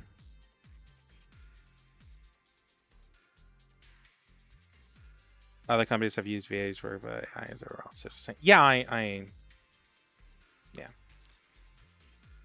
We were talking about how Genshin and the other MiHoYo games, voice actors did strikes because of were a part of the SAG-AFTRA strike, when SAG-AFTRA was really just using that as a way to try to turn Genshin and other MiHoYo games into union games, which was not okay because it would have gotten anybody who was not in the union fired. And being a part of the SAG-AFTRA union is not only difficult to even get in there in the first place, but once you're in the SAG-AFTRA union, you are forced to do union-only jobs unless you get a written exemption, and even those written exemptions can get you fucking fired, as well as you also have to pay $3,000 a fucking year to be in the union. That's the other thing. A lot of people just probably can't even afford that. Anyway. We heard people are trapped here. My friend and I came to help. If you're also here to rescue people, why not join us? It'll be safer that way. Like, if you wanted to do a job, but they're like, by the way, you need to pay us $3,000 a year to work here. And then you can only do what we tell you to, and you can't, yeah. I pay more for certs, but yeah, it's Araka. It's ridiculous. Getting in the union is hard enough as it is. And then once you're in the union, you have the fucking fees and whatever. And the only reason we even know like 90% of that is because of the voice actor for Roth Isley decided to put a video out being, hey, this is all bullshit. This is what it's like to be in the union and what you have to go through to even try to be in the union, and the consequences of stepping outside their lines. And it's just shitty.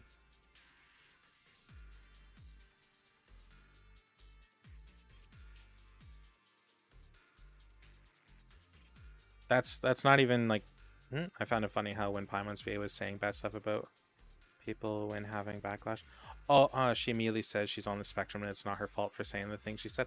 That is such bullshit. That's like, there's a very, very, very clear difference between not knowing what you're saying in regards to modern politics or just not knowing certain things, but immediately saying some kind of shitty things and then saying shortly after, well, I'm on the spectrum, I'm autistic, so it's not my fault, I didn't know what I was saying, is completely different.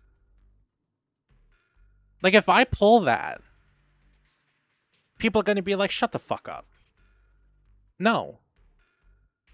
Have I... Do people say shit that they don't quite understand the implications of, or social complexities or whatever?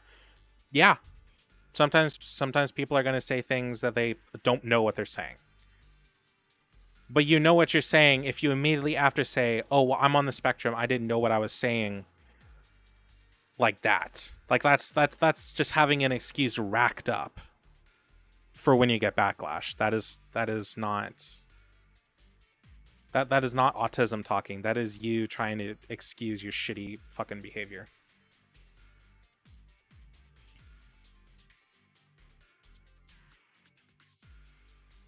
You know, and as somebody who is autistic, I don't know everything, and I don't know the right way to say everything, and sometimes I'll talk about shit or say shit and then realize, hey, I was wrong, and I'll think about that a lot.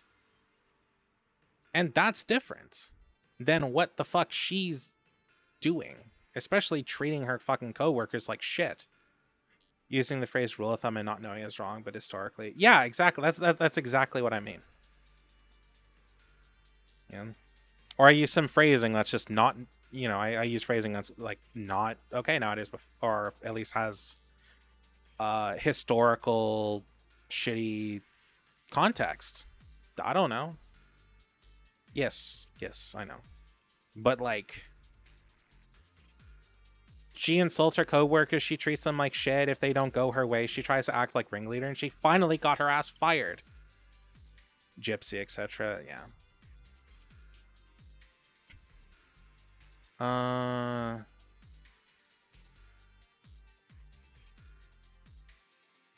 Oh god, the amount of people that had a shit fit because Sparkle called a character a gypsy because their race was modeled after Romani people was like ridiculous. It was insane. And it was so fucking funny because people held on to it for like the longest time. Small side note, it's really fucking funny to me when people are like, this bad guy does bad guy things. And it's like a problem. It's like, what the like, come on.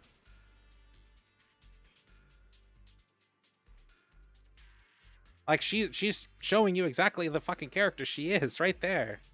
That's the point. She's being prejudiced. That's the point, man. It's not normalizing. It's fucking her being a piece of shit and being very vocal about it. In a very, very minor way.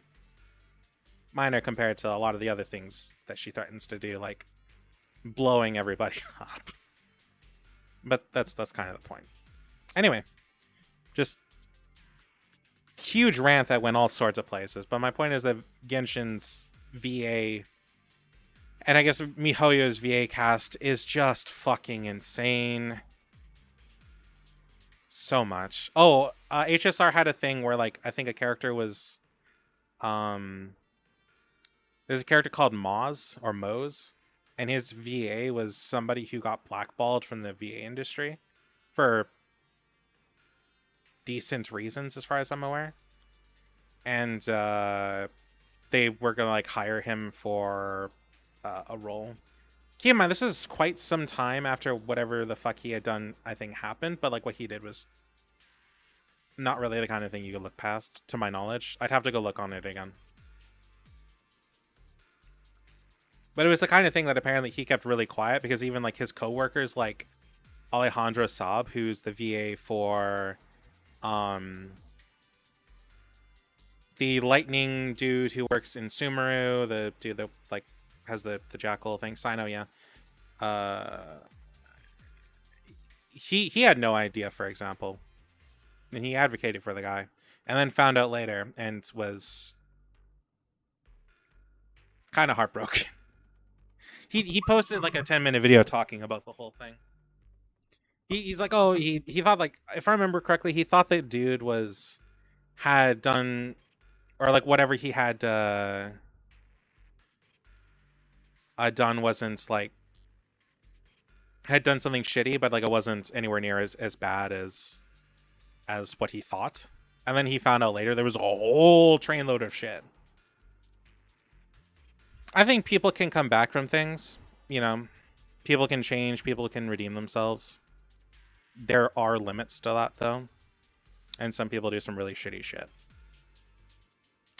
Flynn's VA almost got fired multiple times. He kept almost spoiling leaks. That's funny. So what you're saying is Flynn is like the Tom Holland of fucking Genshin. Me? Oh, I'm just an unlucky call center operator who came chasing down a customer complaint. But hey, since we're all friends here, I'd be glad to help if you promise to leave me some. Flynn's is a character I'd kind of want. Oops. There I go, running my mouth again. As soon as I say yes to something, trouble pops right up.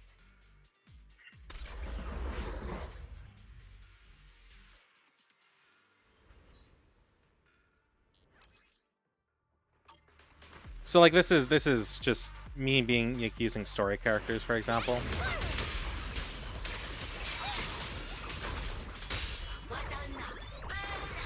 There are mechanics to all of it, but you can honestly ignore most of it as long as you build a team right. You can really not care. Some characters are more complicated than others. But yeah.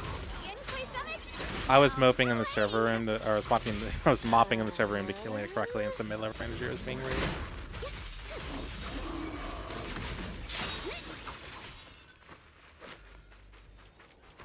I love. Oh, her ring spins. Oh, that's so cool. Sorry, I have her, but I haven't used her yet. Huh? They did not have a good day after. Trust. That's fair. One of my favorite novels, for better or for worse, is one called 9-Star Himajin Body Art. And his big thing is his ring fucking spins, but like it refuels his power is the point. That's why it does it. It sucks it out of the air. And I love it. And I like seeing this. She also uses the ring to expand her limbs. Yeah. Is it? Oh no, this is not the new character. This is from this point in the story, which is chapter 5 in season 2. We're in season 3 right now. Like for a modern story, it is a portal. I've arranged for someone to escort you out, and if you keep trying to mess around, I can't guarantee the coordinates I leave you will be accurate. I have not played Wuwa for more than like 5 minutes. I played for like 2 hours. I haven't touched it since. Unless a specific character comes out, you'd probably have to pay me to do it. There's a character I might be interested in playing for, but I have like enough on my plate right now, personally, so.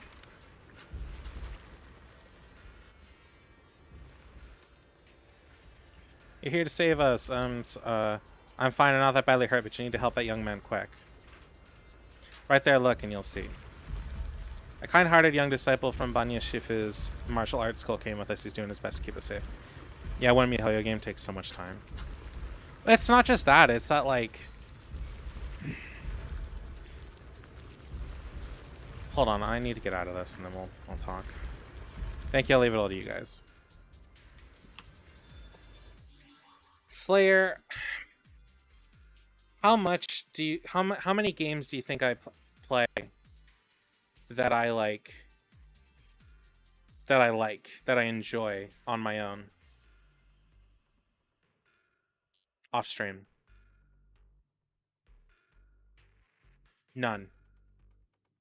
I play like nothing off stream. Unless it's games that I'm working on for stream, like my gotchas, I don't play anything other than them. And the only time I play something that's not a gotcha is on stream. The only time I play new games is on stream.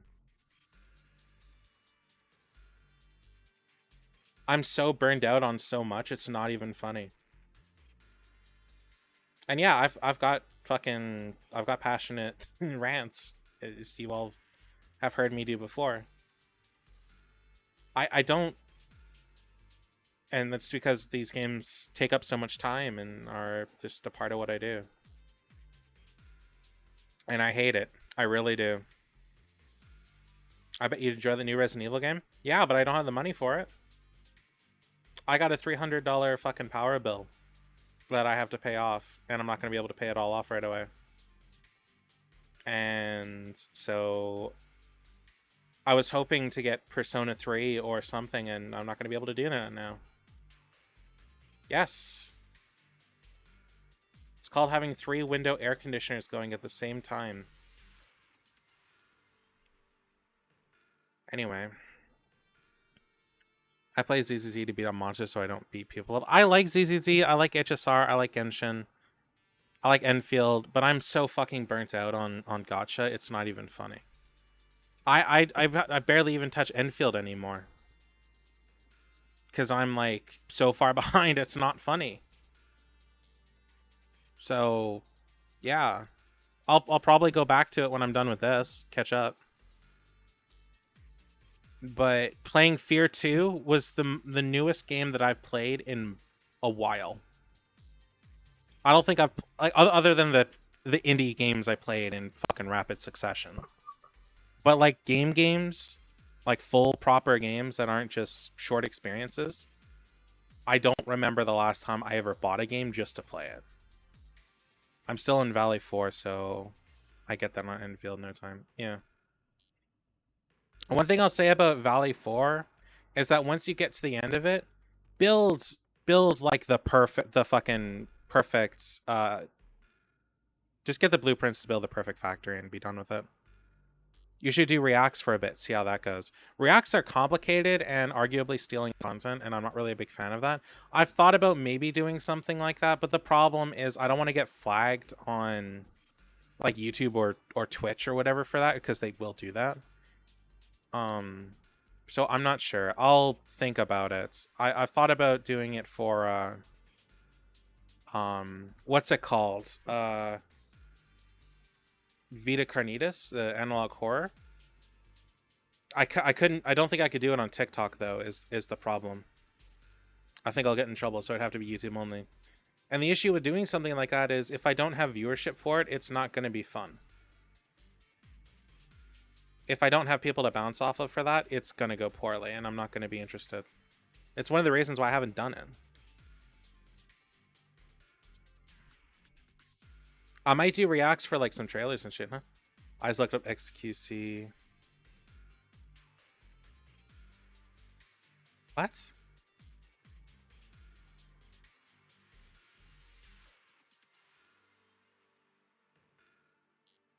Vita Carnitas is like a 2-season analog horror video series. Anyway. Your energy feeds off your viewers, I get that. I mean, yeah, the thing about games is I can talk about anything, I can do anything, and there can be downtime and cut that shit out. When it comes to analog horror, I need to have a way to make it transformative, or I can't... Yeah, but XQC is a huge, super fucking large channel. But also, the difference between XQC and, like, XQC doing it and what I'm doing is I want to do it everywhere, and I can't do it everywhere, for starters. And if I want to do, that series, for example, I have to be careful about it. Not gonna lie, I'm surprised you're still live. I said I'd be live till midnight. That's what I'm trying to do. Like, I don't want to get flagged for other people's content. I'm pretty sure the Vita Carnitas people aren't going to care, like, at all. Most analog horror people love it when other people... Analog horror is weirdly okay with other people making content about their shit. Usually they're fine with it. But I want it to be transformative in some way. I want to answer questions. I want to write down notes. I want to have... Yeah, sorry about that. I want to have... I want to have it be more than just me in a corner with the video playing in the background. when I watch Analog Horror, the person who inspired me to even want to do it, do videos on it, is a guy called Immortal Marcus. I can send you his link if you want. Just hold on. He mostly makes videos about various analog horror things. One of the series that I'm super interested in that he's done right now is there's a ARG, an analog horror ARG called Plushie's Playgrounds that he's been a part of, and I'm super interested in it. I can't post this in the chat, but if anybody wants me to DM it to them, I can. To watch is Joe Barze, Buzz Meets World, Papa Meat. I have a fundamental disagreement with Papa Meat. I followed you by random scroll. It's like, oh, 1.0 started, yeah. Slayer. Oh, you're not even in my fucking.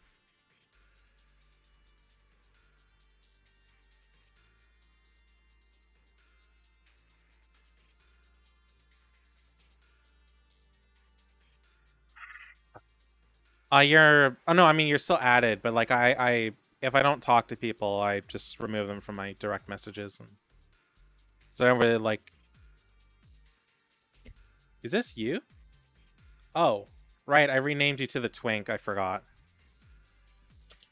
Anyway. Oh, Papa Meat, right. So Papa Meat is a kind of person who makes a manga and then calls all people that like manga pedophiles. I'm not even kidding either. I fundamentally do not like him. The only thing that he has ever done that I like is the 3D animation that he did for Pinocchio. I Discord now and then, but too many channels to keep up. Yeah, no, I'm really only in my server. No, he was pretty clear about it. He did it during. He said that when he well, even saying that as a joke is not funny. That's like a really big thing. And anime fans get enough shit without him, like, without somebody of notable size saying shit like that, because tons of people are gonna parrot it. Because a lot of people have a poor opinion on anime, even nowadays. Also, I don't know if you'd be into third-person content, but there you go. Anyway, I'm just gonna close that. Joe, that's the VA for Roth Isley, right? I have not watched him, but I do think he's cool. Note, I have to switch identification for work and personal. Fair enough.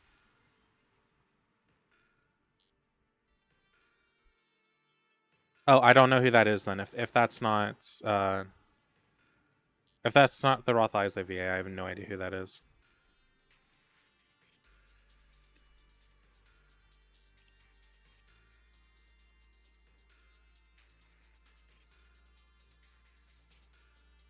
No, I have no idea who the fuck this guy is, but he's like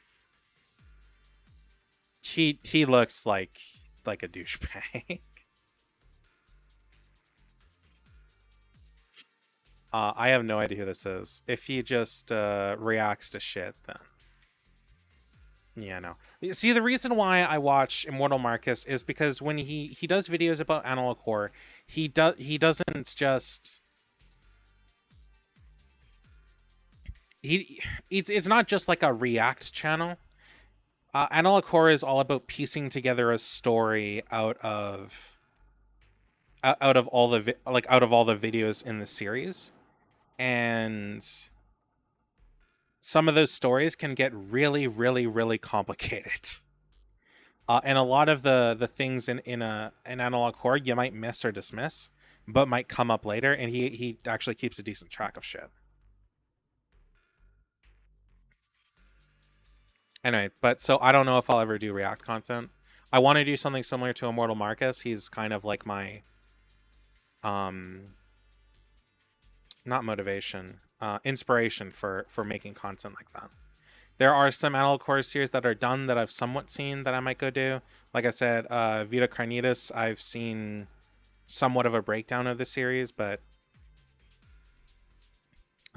it's been a while. I haven't watched any of the videos directly in forever, so I might do that.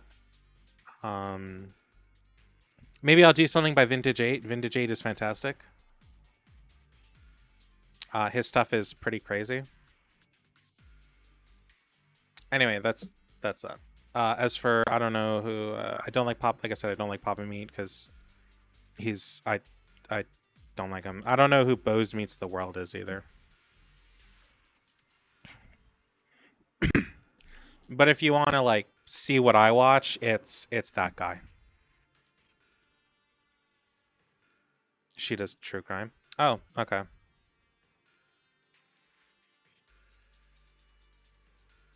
I don't really watch true crime stuff. I don't really have an interest. People kill people. Oh well. I might listen to that kind of thing if I was on like a road trip and it was a podcast. The only true crime podcast I ever watched was a series called Serial, where the first season was this Muslim kid from a high school who was accused of killing his girlfriend. The conclusion of the story is it's possible that he could have done it, but there are a lot of things that make it really unlikely. That series actually got him, I think got him acquitted.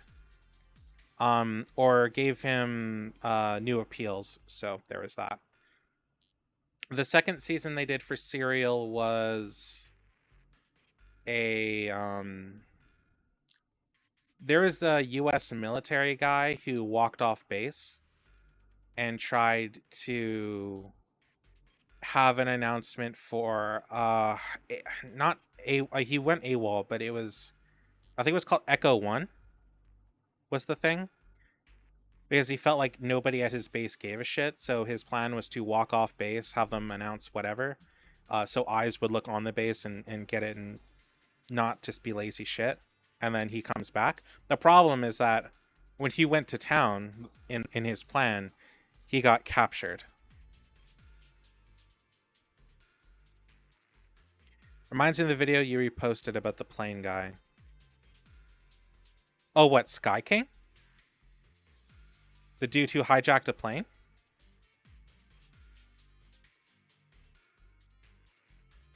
Yeah, that dude is really sad. Sky King is a case of a guy who's so down on his luck that he just feels like nobody cares about him anymore. Like I understand, like I'm in that place too. And he was just so down on his luck, and his life was just not worth it anymore, and he wanted to feel alive instead of just surviving, even if it was for a moment. And he did, and then crashed the fucking plane.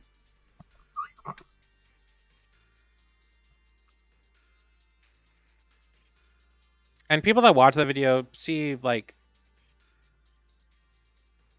people that see that video will think generally, like, one of two things. I say like a lot, and I apologize. It's the brain catching up. They either think, one, he's a menace, he's an asshole, he's selfish, he's blah, blah, blah, blah, blah. Or that he's just depressed and sad, and that the world has failed him, and he just doesn't want to be scared anymore. He just doesn't want to have to deal with this. And that's an unfortunate truth for a lot of people. Some people just need help. I need help. A lot of my friends need help. There's no shame in asking for help. And if you think you need help, ask for it. But not everybody can ask for help. I don't have the ability to do so. There's one thing that I don't like about Canada. It's that even though our healthcare is decent, in my opinion, in terms of not having to pay for $1 million just for a fucking small boo-boo. Even my uncle fucking is getting a free prosthetic for his leg.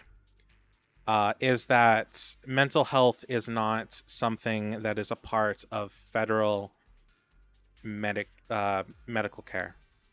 And I think it should be. The only times you get it are if you threaten to harm yourself, or you have an eating disorder, or you're going in for barometric surgery. I had a roommate who went to do that. Those are the only times that they'll cover it. That's it.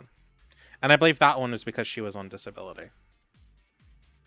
So, yeah.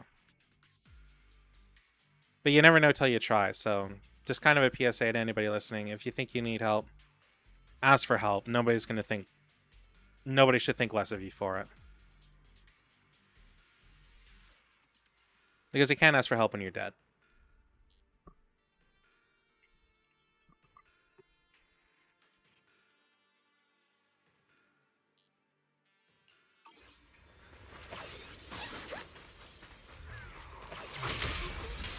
The Exaltists were wiped out.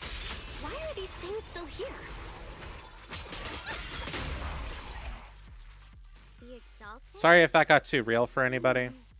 I thought the defense I just think people need to hear that more often. Leaving loose ends like that isn't a good habit. Seems like this place has got more uninvited guests than I thought. You there! Speak up! What are you doing here? Bunch of snot-nosed brats. You? After being ignored, Xiaoguan looks a little flustered. Put on a fierce, intimidating look. Talk now, or we'll stop being nice.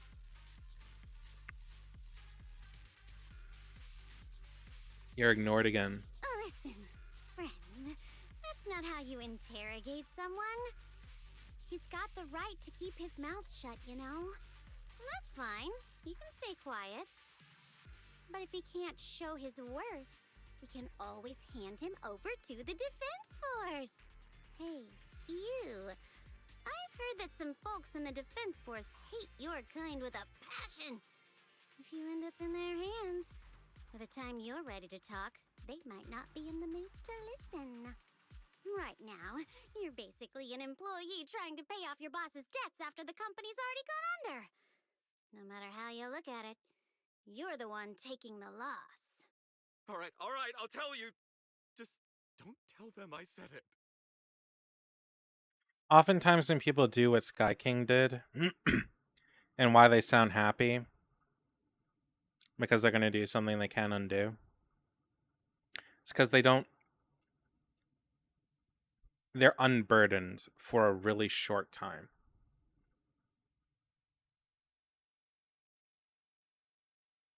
And if you've never been there, it's really hard to imagine what that kind of burden it feels like. The stress, the everything that just holds you the fuck down. And the shitty thing about trying to explain that to people is that most people will never understand. It's not about ending things, it's about wanting the pain to stop. And the reason why people sound happy, look happy, is because they know it's going to stop. Finally. So if you have friends, help them. If you need help, ask for it. Because there'll be a point where it's too late. And I'd really rather people not get to that point. Because I know what that point's like. I wish I didn't, but I do.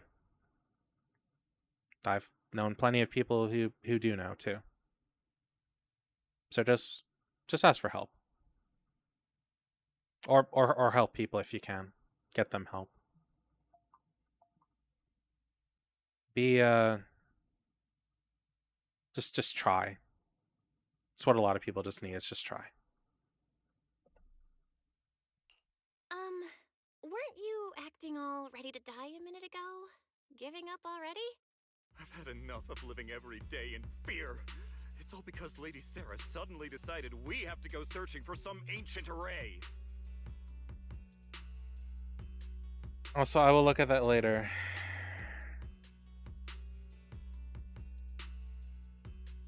So, sorry that got so serious. Of course it's Sarah. What kind of ancient array?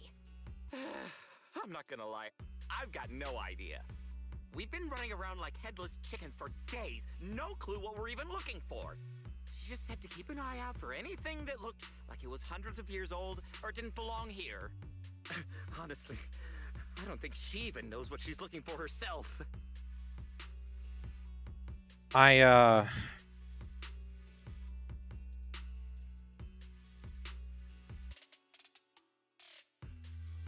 have quite the relationship with that kind of thing. I don't really talk about it a lot.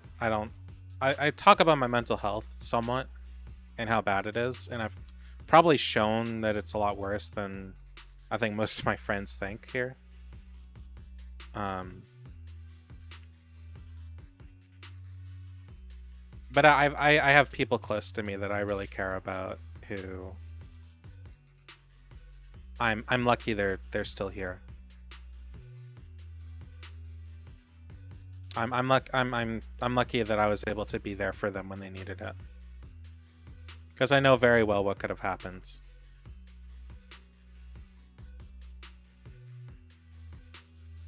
It's not something you ever want to go through.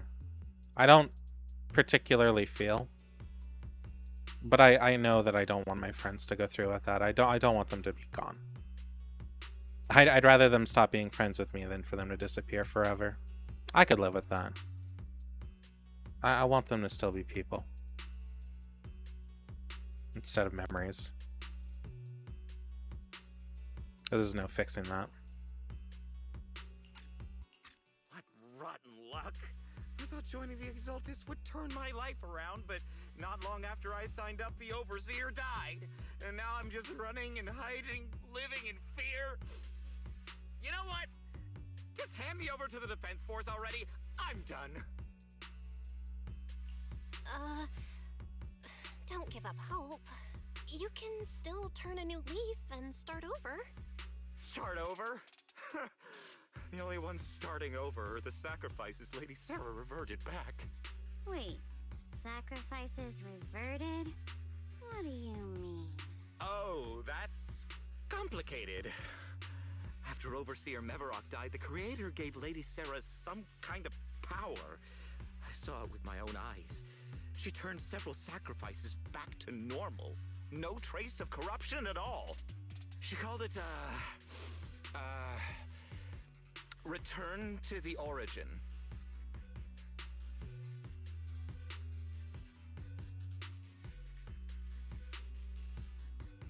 Return to the Origin. Yeah, that's definitely a common thing. I'm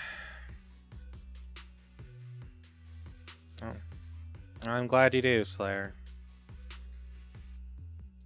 I hope if things ever get particularly bad, you contact Matt or some other friend of yours that you interact with a lot.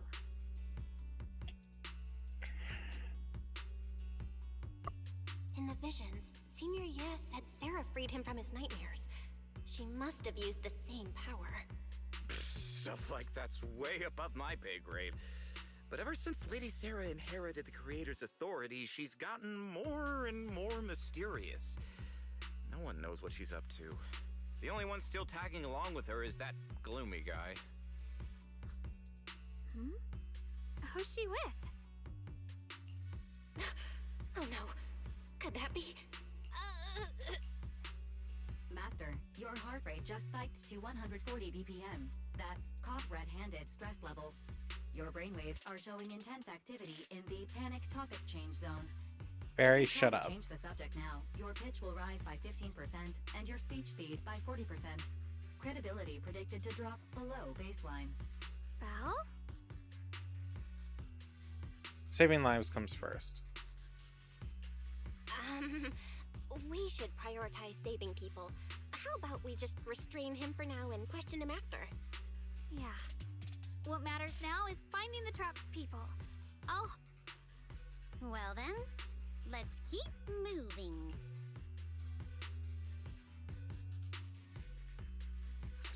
Oh.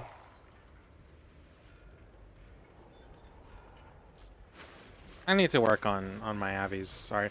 I'm debating on taking this hairstyle and sticking it on my normal outfit.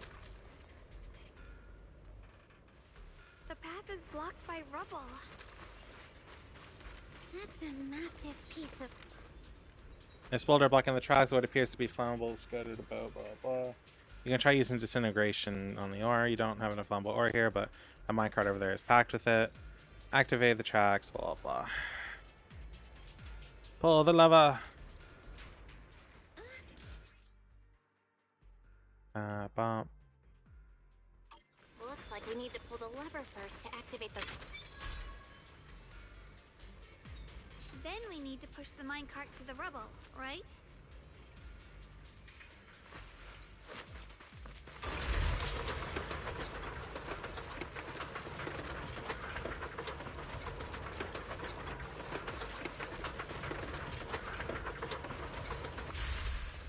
Pull the lever, Crunk.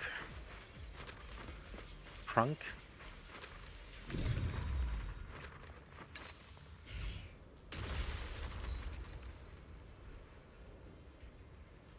The trapped person should be inside. Better use disintegration again.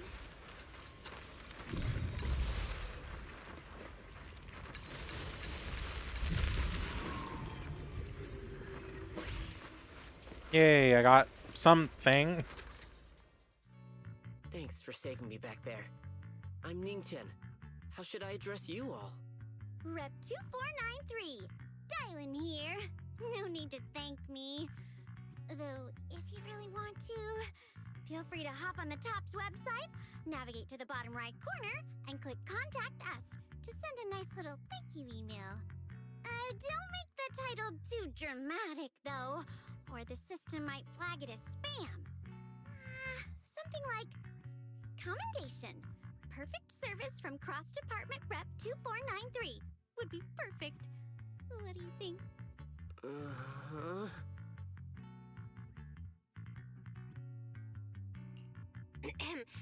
My friend here was just joking. She works at TOPS. Just call her Dylan. I'm Belle, disciple of Yunque Summit, now training at Swabian Temple. This is my friend Xiaoguang. She's a mystic too. And this is my assistant Eos. We heard people were trapped in the miasma here, so we came to help. I see. It's rather embarrassing to admit, but some miners had asked Shifu for help, saying they needed protection while recovering valuables in this area. Shifu happened to be away at the time, so when I heard the miasma in Lemnian Hollow was receding, I thought maybe I could handle this myself. After all, I've trained under him for some time now. But I underestimated how dangerous it was. I got separated from the miners and ended up trapped here myself. The Shifu you mentioned. Was it Ban Yue Shifu? Yes. Do you know him? We do! Not long ago, he helped me and my companions get through some big trouble. Helping his disciple now is the least I can do. I see. What a coincidence. It's not safe here. We should go. The hollow's unpredictable. Please, be careful.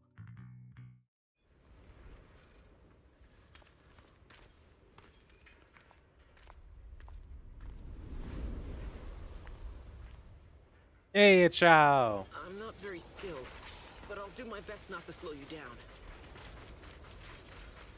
Don't put too much pressure on yourself. Another pair of hands is always going to be helpful.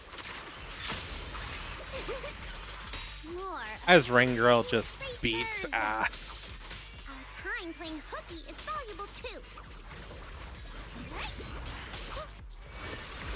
It never ends! I'll handle you all at once! I'm right here. After hearing countless voices of the dead, why not listen to your inner voice?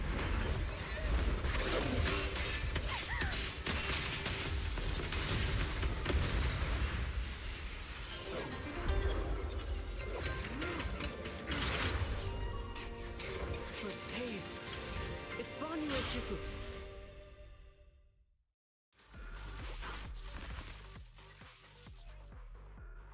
Oh, and Banya. Oh, yeah, I don't care about Banya. Truth-seeking orbs. Always shows up right on time.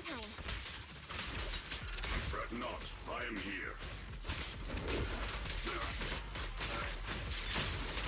I guess I'll show you who's on banner right now in a minute. If you've seen people making ZZZ jokes about horses, it's because the person on banner is a horse. There are more evil creatures lurking over there.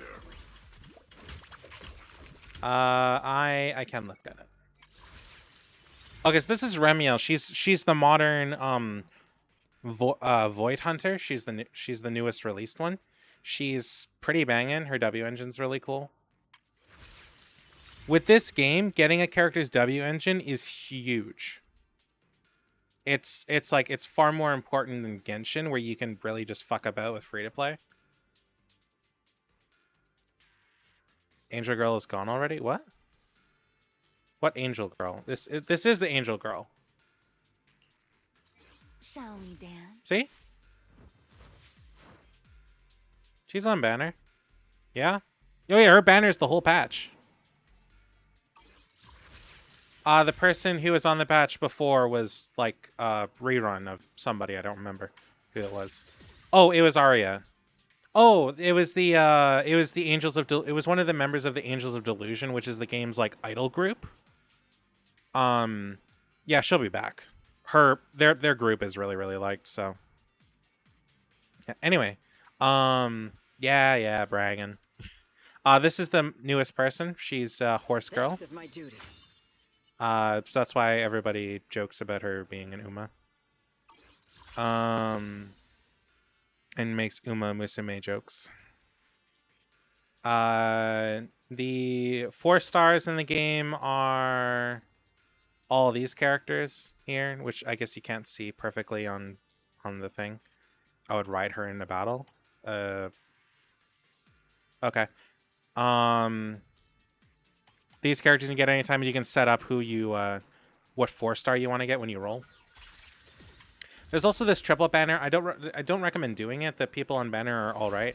I got her and I'm going for a W engine right now, but I need her for like my crew, like a really specific team setup. But yeah. And if you haven't gathered it, everybody uses the power of music. So I like the cyborg guy from the first. Oh, who, Billy? Oh, everybody loves Billy. He has Oh, I can't look at my agents right now. Shit.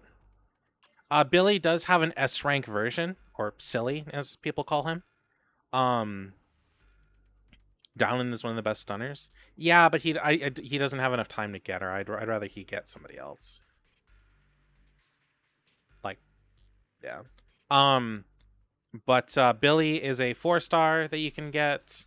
So if you wanted to, say, roll for Remiel, who's super cool, and I'll show you later. Just go to A rank rate increases when you're going to roll, and select him from. Well, I have Pulchrina there because I think she's hot. But then just select Billy, and then he will be one of the 2 A ranks that have a high chance of popping up when you pull an A rank, which is the equivalent of a 4-star. But all the 4-stars in this game can be made super useful. They won't keep up quite as well as S ranks, but you can play the game with all 4-stars if you want and have a decent time.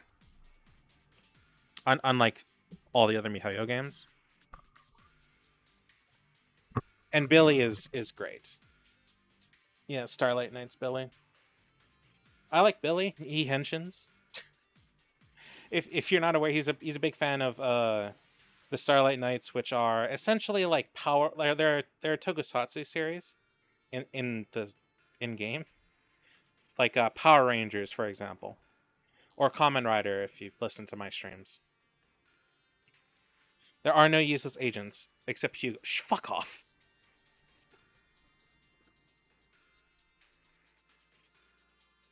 I feel like almost all 4-stars are not good at all, just filler characters. The problem, I really hate that mentality, because even Arya thinks that, and I'm like, there are no bad characters. Even in Genshin, a lot of those 4-star characters perfectly usable.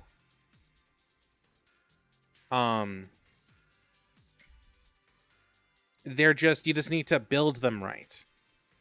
The reason why a lot of people don't think that they're very good is because they're not super flashy, like S ranks or 5-stars. What about the Fire Guitar Girl? She's a shielder with multiple layers who converts her shield damage into attack. She's a buffer.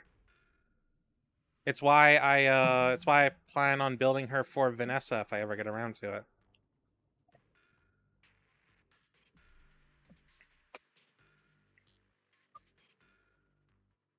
Because when her shields breaks, it empowers the team, I believe.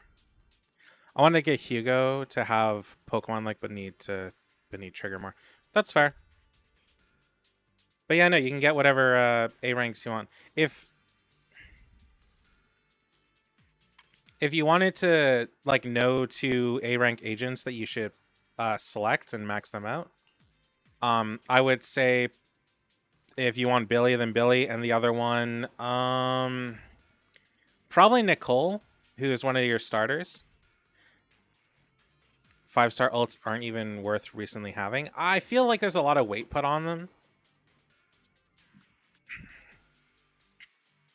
My issue with things like Genshin and gacha games is that people put so much weight on animations and shit like that that it like detracts from the characters themselves. Like you're just wearing jewelry at that point. Like that's what you care about. And I don't like that. I have that, like I get it, I have that mentality, and I'm trying to not have that. You know, I like all the fucking... I like most characters in this game. Except for Hugo. I'm kidding. But, I also wanted Hugo. I'm only missing 9 agents now. 2 I can get in exchange store, and 1 is my 50-50 loss. Oh my god, the wolf person. Yeah, he's one of the permanent banner fucking 5-stars. You'll get him eventually. Trust me. Oh yeah, this is the same as the A ranks, but they added more permanent banner characters in the game, so I have obviously modified my roster. Apparently I have not gotten as many copies of Wolfman as I thought. But yeah, no, they've added limited S ranks in here now, so.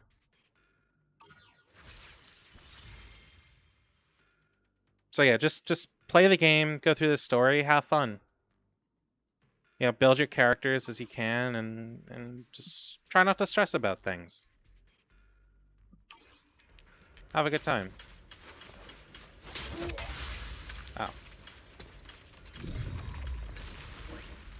I'm only M4 of Lycon. I thought I'd be M2, but apparently I'm only M1.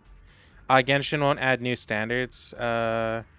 First they were going to make Eon standard, but then didn't, then Varkan, yeah. I'm not sure as to why. I'm going to blame the director because, like I said earlier, he's an asshole.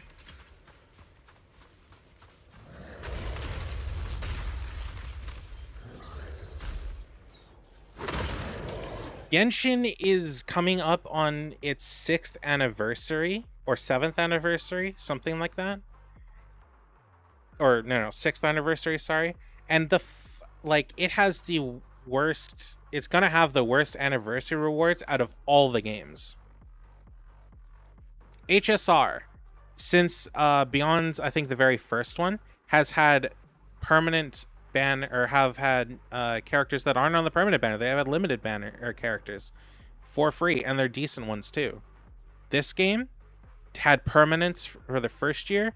This year had 4 or 5 different S ranks, and they're all like decent, and you can build them decently too, and they're fun. I'm gonna be annoyed if it's just another standard 5-star, like it's completely useless. Exactly. That's what they're going to do. I don't trust them to not do that. Last year it was projected they were going to have some limiteds. Nope. They're not going to. They didn't last year. They're not going to this year. They know people are complacent, and they're going to fucking keep doing what they're going to do. They say they're going to keep Genshin going for another 10 years, and I fucking don't believe it, because they refuse to fucking bend. And that refusal to bend is going to lead to them fucking breaking.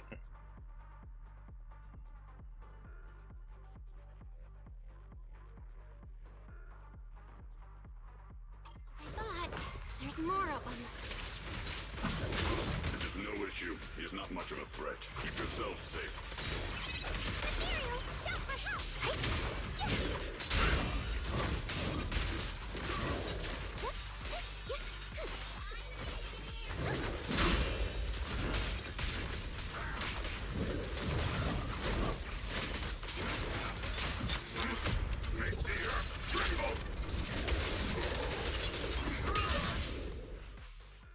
I have yacked for like half an hour at least.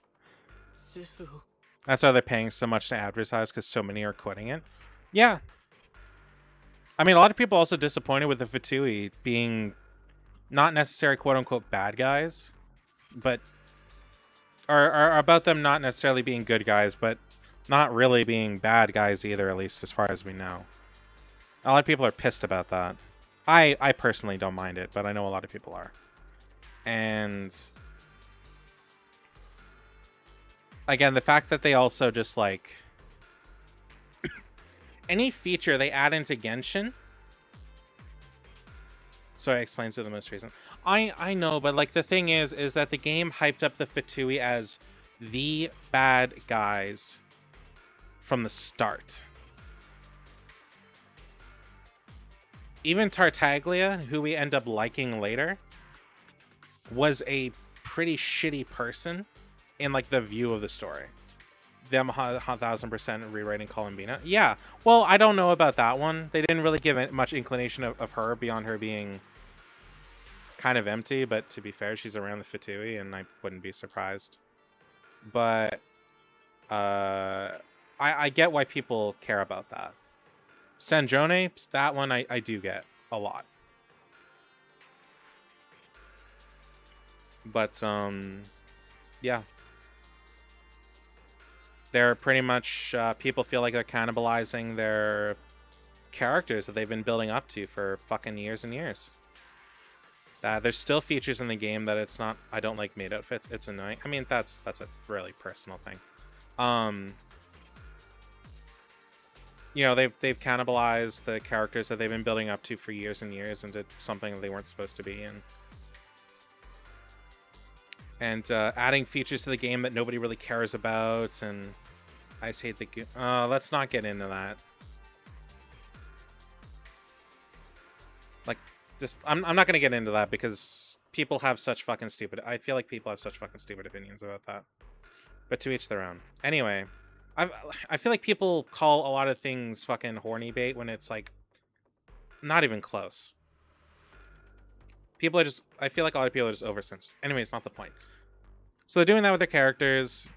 The story's going in a way that's just fucking weird and also feels like it's not really never been going anywhere.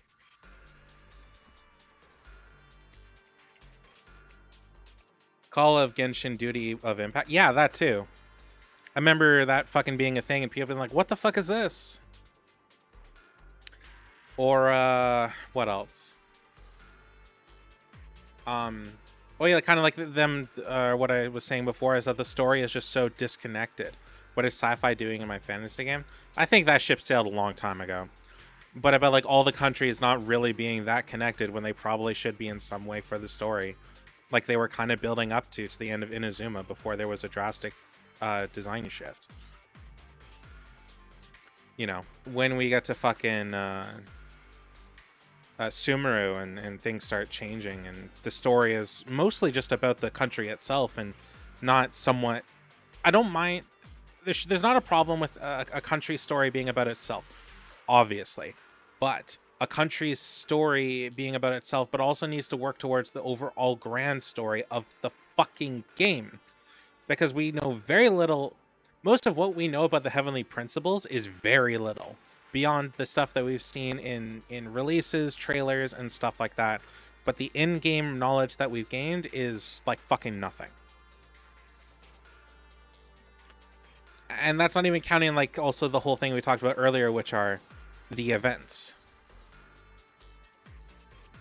Like a solid quarter to half of them are canon. Some of them give some really crazy fucking lore.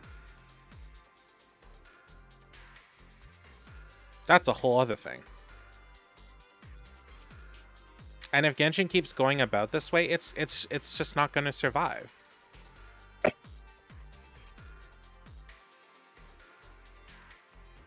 They have all this tech but can't heat up a house. Sorry. I mean, unless it's a particular special magical kind of cold, then yeah.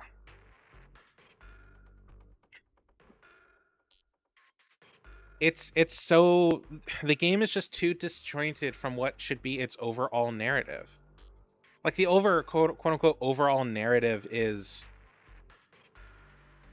The Fatui want the Gnosises and the Primordial One, or the Heavenly Principles, is an oppressive force blocking us from finding our brother. But then that changes because he's a part of the Abyss Order. Okay, and then he wants to fucking destroy the Heavenly Principles. Okay. And then we just avoid that. Do you think we'll see planes? Probably. I wouldn't be surprised if we have fully functioning trains. We have like Zeppelins, so.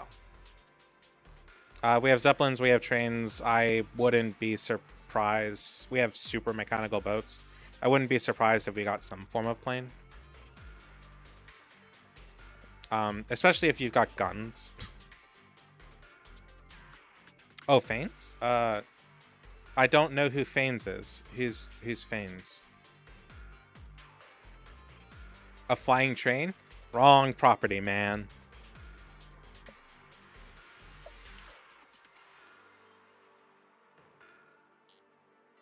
Oh, the Primordial One. Oh, right, I forgot he has a name now. Or she has a name. Or they have a name. Whatever they are, I don't remember. I don't think their gender's ever been confirmed. Anyways, the Primordial... I'm going to keep calling them the Primordial One because I think it's arguably cooler than the Heavenly Principles. Even though the Heavenly Principles is a pretty fucking rockin' name. At least as somebody who loves Chinese fantasy, the Heavenly Principles gets my blood going. But the Primordial One is cool. Well, no, and since I had one train flew, but it crashed. Oh, fair enough. We'll probably meet. I mean, we'll probably fight them. They'll probably be the final boss of the game. I mean, I don't know if they've talked about like the Primordial One's lore in the game, but he's the second. I believe the Primordial One is the second Descender, or is considered the second Descender. The Heavenly Principles came to the world, killed the dragons, killed the fucking dragon emperor lord things, and then took over the world for itself, and then bastardized the elemental dragon's powers, not only to insult them, but also to control their elements.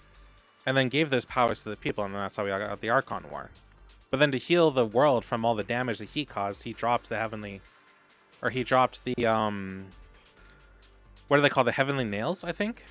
That we find around the world. Like the one in the quarry in his... Or, Liyue, the one at the top of the snow mountain. There's supposedly one in each country, except for Natlan. For whatever reason, he did not drop one in Natlan, so one did not heal the ley lines there. Instead, that's how we got the Night Kingdom.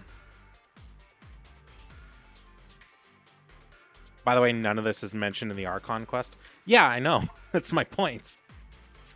Like, there's all this lore. None of it is anything that we know in the main story. Most of this isn't even mentioned in, like, side content either. Some of this stuff just comes from fucking other crap. Or it's, like, really, really obscure shit. Yeah, books too. And it was like, the reason why he created the Four Shades was that after his battle with after his battle with the original ruler of Teyvat, or the world, he created Celestia and the Four Shades to help manage it because he needed to sleep. And by creating Celestia, he tied everybody's... Which also, that battle destroyed two of the moons. And his battle was... Or after creating Celestia, he also tied everybody's fates to his. That's why characters have constellations. That's why we have no constellation as the main character until we attune our power to one of the elements. because we're a descender and we have no part of the world. Even though we have constellations, we are still not a part of the world. Our will overrides the will of the world. Sort of.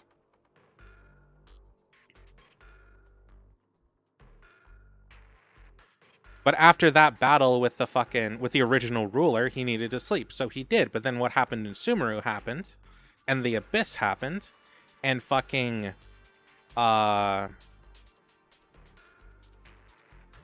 what is it? What's it called? So after the Abyss happened and Khaenri'ah happened and the Desert in Sumeru happened, he stopped it, sort of. Khaenri'ah got cursed, and then he had to go back to sleep. And he was fucking hurt. That's why we haven't seen him until now. Beyond wanting to rule the world and taking the elemental dragon's powers, he doesn't seem like a particularly terrible being. Since everything he's done since taking over the world, to my knowledge, and of course, insulting the dragons, which I 100% think is really shitty as a person, he's mostly just tried to keep the world together and not have it be destroyed from shit happening. That's why he keeps coming out of his sleep. Pom Pom will take you on passenger. What?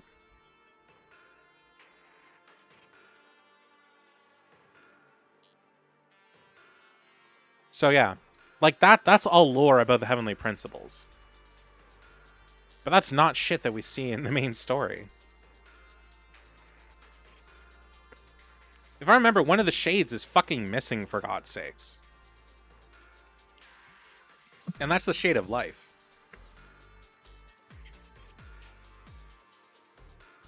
Yeah. The Shade of Death, the one who is represented by eyes, and is now just a really, really, really hot chick. Thanks for stepping in, Banyu Shifu. We feel much safer with you here. Thank you for helping out. Miss Dylan, your aura seemed shaky when I arrived. Is there something on your mind? Nothing. Sorry, Shifu. I acted rashly.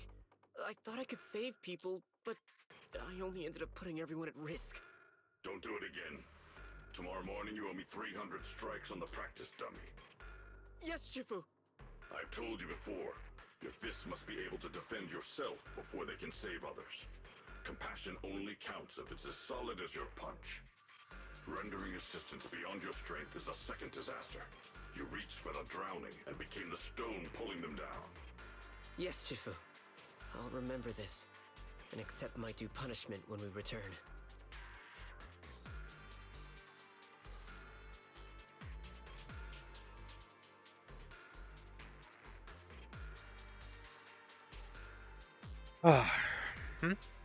It took them so long to have one in the main story. So okay, I'm going to finish this talk about Genshin, and then we're going to try to focus on ZZZ. Banyu, a difference engine, cold, calculated, and exact. Yeah.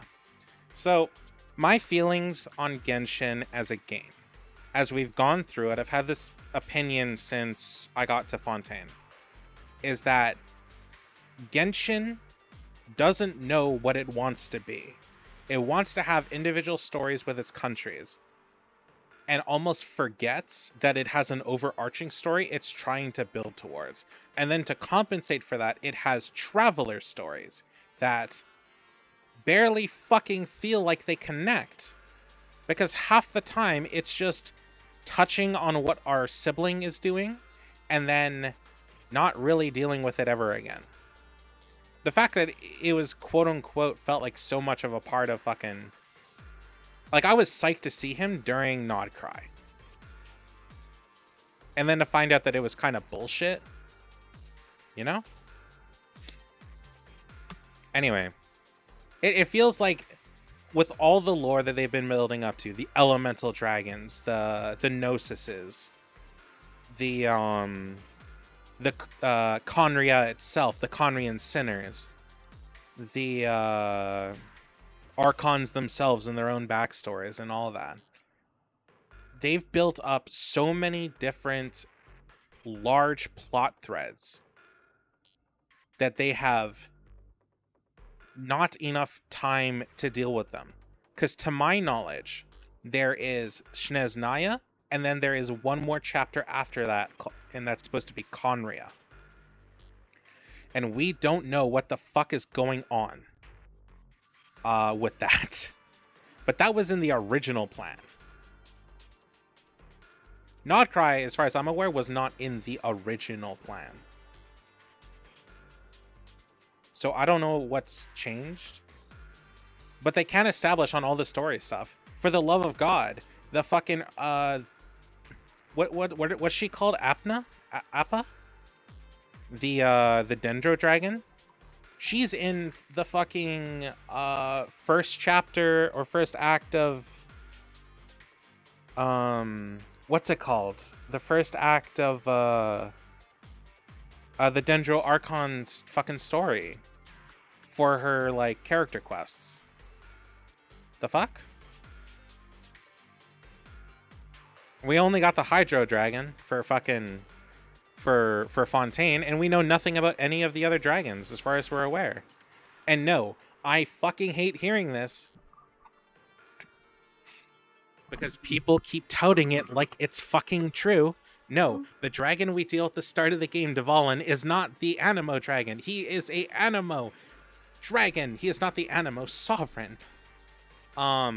The fucking Earth Dragon that we reseal during one of Zhongli's character quests is not the Geo Sovereign. He is a very, very, very strong elemental dragon to be sure, but he is not the sovereign that had its power taken from him. Okay? So we get barely nothing of that, and those Gnosises are such an important part of the goddamn story.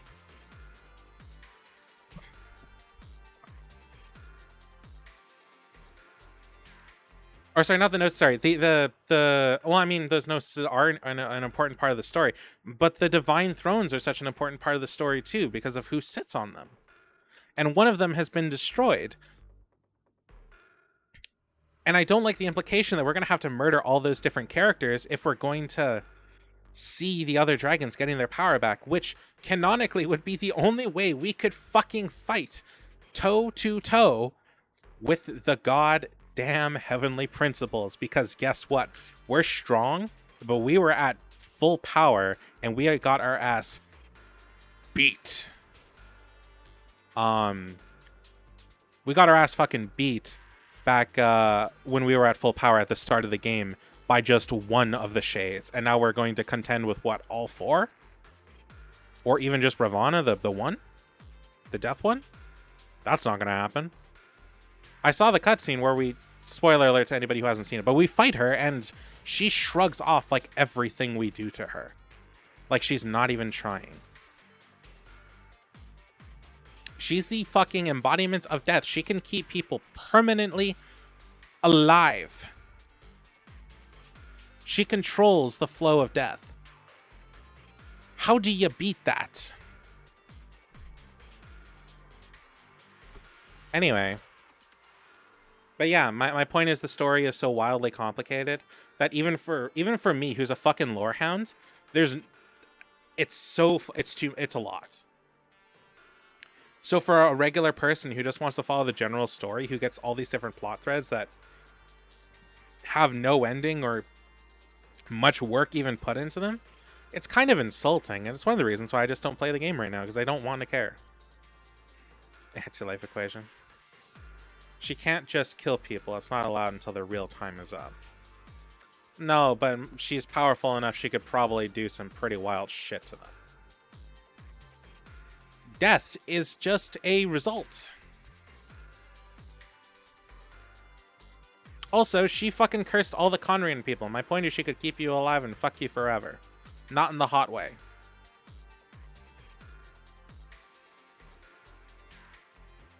Yeah, I'm not gonna walk that back. Yeah. She could just fucking you'd be done. She's abusing her power in a way? Yeah. I wouldn't be surprised. I mean, as far as I'm aware, they're not even supposed to move without the Heavenly Principles say so, but still. There's so many plot threads, and if you just add the 4 shades, it's even worse. Time is relative, so stick a person in an event horizon.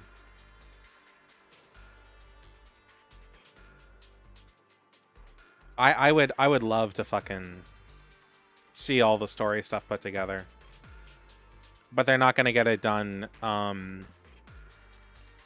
not gonna get it done here in for Shina's Naya, and they're not gonna get it done in Conria or whatever the next chapter is. It's just not gonna happen.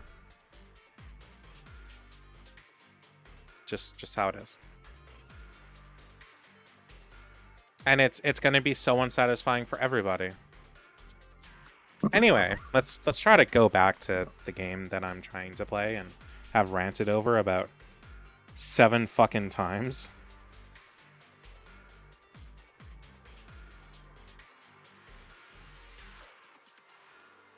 Also, very long Archon quest. I need to have faster pacing. Well, the problem is that when it comes to what's it called? When it came to Nodcry and it's going to be to Shina's Naya, they're finally giving story proper fucking time to work on it. We finally have time to experience full proper stories that aren't rushed together and doable in like 6 hours. Whereas, as much as I love Fontaine and I love Natlan, those a solid chunk of those just felt like nothing burgers. And now they're actually having fully fledged stories for the campaign. And they should have had that from the start. It doesn't all need to be focused on a singular Archon. They could have focused on the other dragon stories too. They could have focused on the Dragon Lords of Natlan for that one, even if that has nothing to do with elemental dragons. You know, they could have done all sorts of shit with all that extra time, and they just didn't.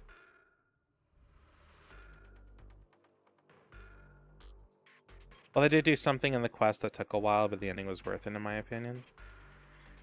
But, like, my point is that they've wasted so much time. It took them fucking 4 or 5 years to start having fully long, comprehensive stories that feel worth it to the overall plot of the game. Instead of just focusing on country-specific shit.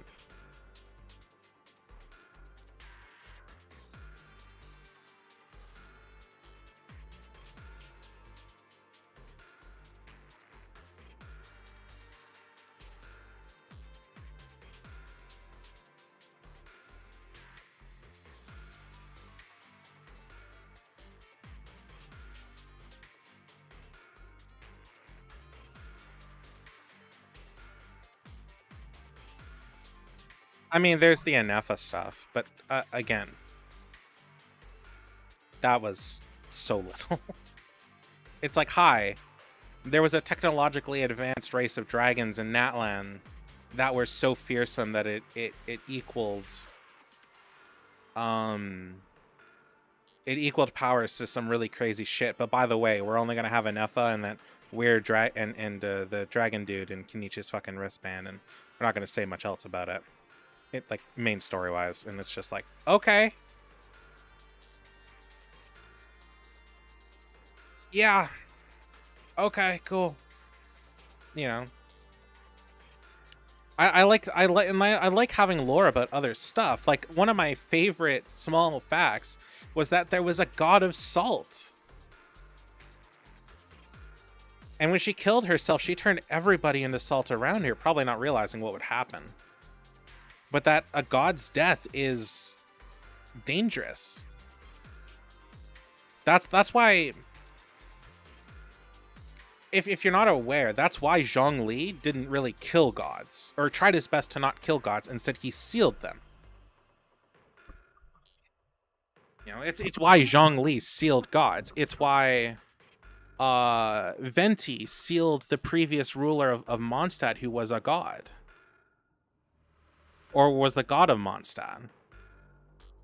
Killing gods is complicated and oftentimes very dangerous for anybody around them. And I don't just mean in a small radius.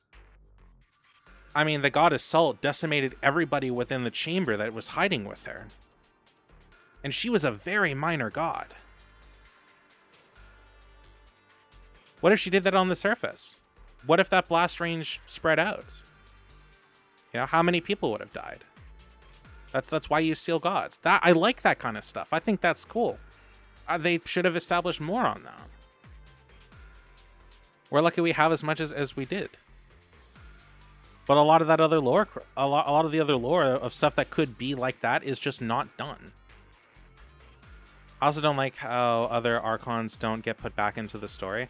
They'll all be there at the end. That's what the game's building up to, is that every Archon is going to go to Snezhnaya or go to Conry or go to Celestia and fight the Heavenly Principles.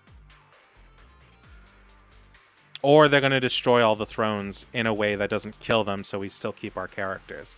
The only reason we got the thing with Fiorina was because it's a weird-ass workaround.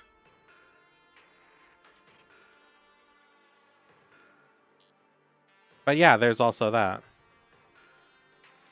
And even most of them don't even have like character story. Most of their character stories are also just not done too. Venti's character story. Everybody was supposed to have 3 acts of character stories. Fiorina only has 1. Neuvillette only has 1. Yes, I count them both in the Aqua or the Hydro Archon column because they're both like that and they both deserve big stories. And even Neuvillette's wasn't even really about him. His was more about the Melusine. Anyway, we don't have 3 acts for everybody, and we should, because they pretty much abandoned that, and that's fucking stupid. Venti has 2. I don't even remember his because they were so long ago. I haven't done Mavuika's. I believe she has 1, but not 2. It's like all they're doing is they're focusing on main story stuff, not even the stuff they should be. And I wish they would fix that one day. But we're not going to have time because they're going to leave Teyvat and then they're never going to touch anything Teyvat related again. They'll call them be a story quest because this is when they were introducing their story into the main quest, which is fine. Yeah, I like that. I would prefer that. That's fine. At least in ZZZ, you can even get in content run into old agents. Oh yeah, I mean, Ellen is all over the place, for God's sakes. She's the first agent in the game. Or first limited in the game.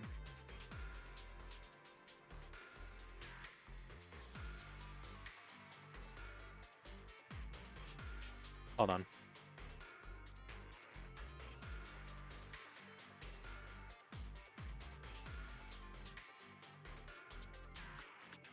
Banyu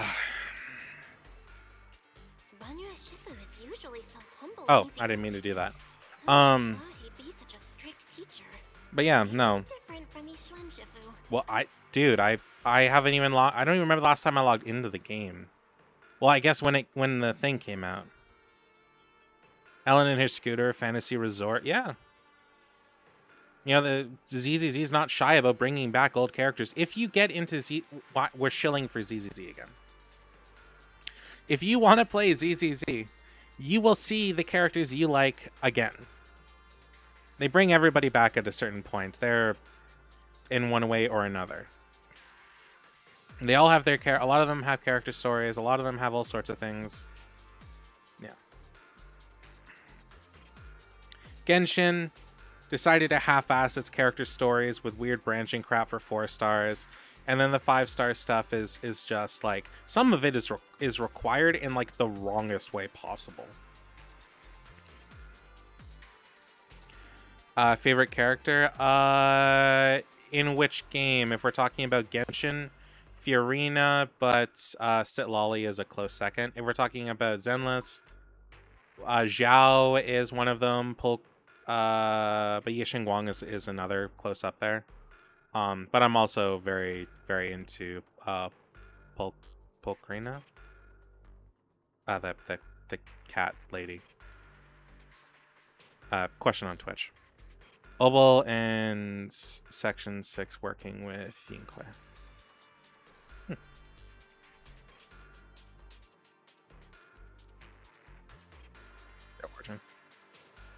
Oh, yeah.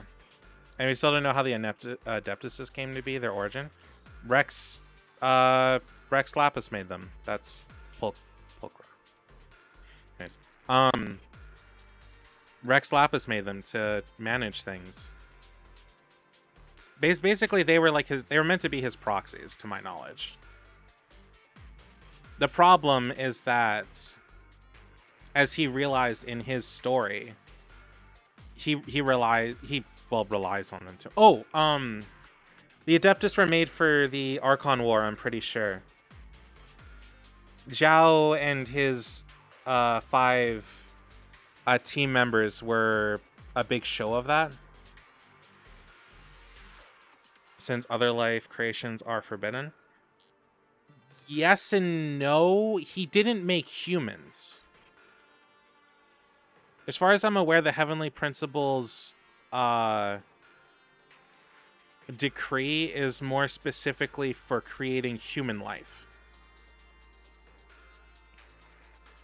Which the reason why the Fontanians were seen as having that be their sin is, in the end, they weren't human. They weren't real humans. There was like what Furina's what Focalors did was kind of like the equivalent of taking a square peg and trying to shove it into a circle hole. She forced human beings to exist using means that were not meant for that and went against it. You know, she funneled primordial water through every vein of an oceanid to create human beings, but they were never true humans because she never held those authorities. The only person who held those authorities to make real humans was the Heavenly Principles or the Hydro Dragon, and she held half of the authority of the Hydro Dragon, so he could not ever do it until the ending of the Archon quest. As for creating other life, Adepti were... Oh, thanks for rating Flaccid Beauty. We're actually ranting about Genshin. But we'll be getting back to story here shortly.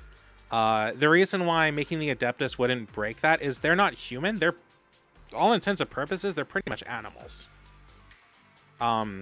Most Adeptus do not really use human forms until modern day in the story. The only ones who really did are Zhao and his crew, and almost all of them died.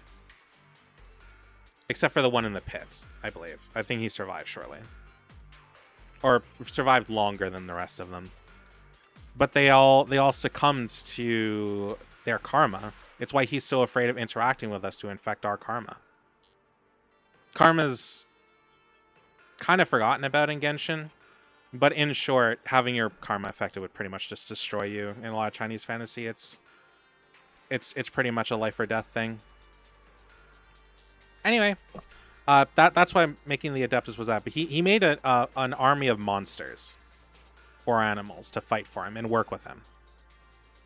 But Zhongli is also just by himself without the Divine Throne, arguably one of, if not the most powerful character that does not work for the Heavenly Principles.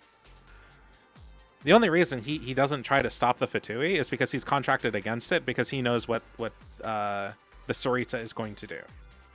And he's okay with it. Because he could stop it. He could stop anything. Everything that he did in the Archon War, the only person who had a higher kill count than Zhongli was Venti, and that's because of other stuff. But Zhongli is fucking God. He is very God. All the mountainous regions in Liyue are pretty much remnants of his spears. He's the entire reason there's gods sealed at the bottom of the water and probably all around the land. Because you can't kill gods. They have to wither away on their own. Or, you know, everybody turns to salt or disease or whatever. Anyway. My throat is like raw. From all the ranting I've done. I've ranted for a solid hour at least about all sorts of shit. facing an enemy is like holding water in your hands. One crack and it all spills. That's why. You hope no it's a matter long how cutscene? strong or weak I mean, your I opponent is, hope so. You must give full focus. That's something my brother and I learned from you when we were little. It has been some time since I've seen you last. You've grown taller, and your heart is as bright as ever.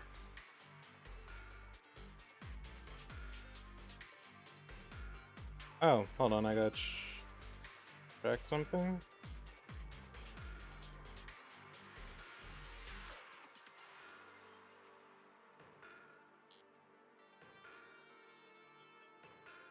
Oh, okay. I've seen the fights in Not Cry. I would not be surprised if they're really going to do a lot more cutscenes like that. I don't know why they didn't before. Working at a MiHoYo place is kind of like king for game development in that industry, so they have the ability to find talent that works cheap and does great work. Not to say like abuse people, but like finding young, dedicated people coming onto the scene who want to prove themselves. Great way to have people who work on amazing shit and do amazing shit. I mean, that's how they fucking did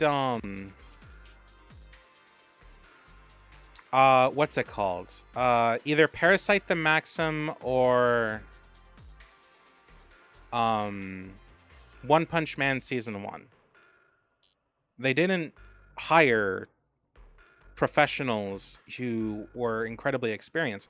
They hired dedicated people who wanted new in on the scene and were willing to prove themselves, and they made things that would cost other studios so much money it's not even funny because the people that they'd be hiring were so expensive.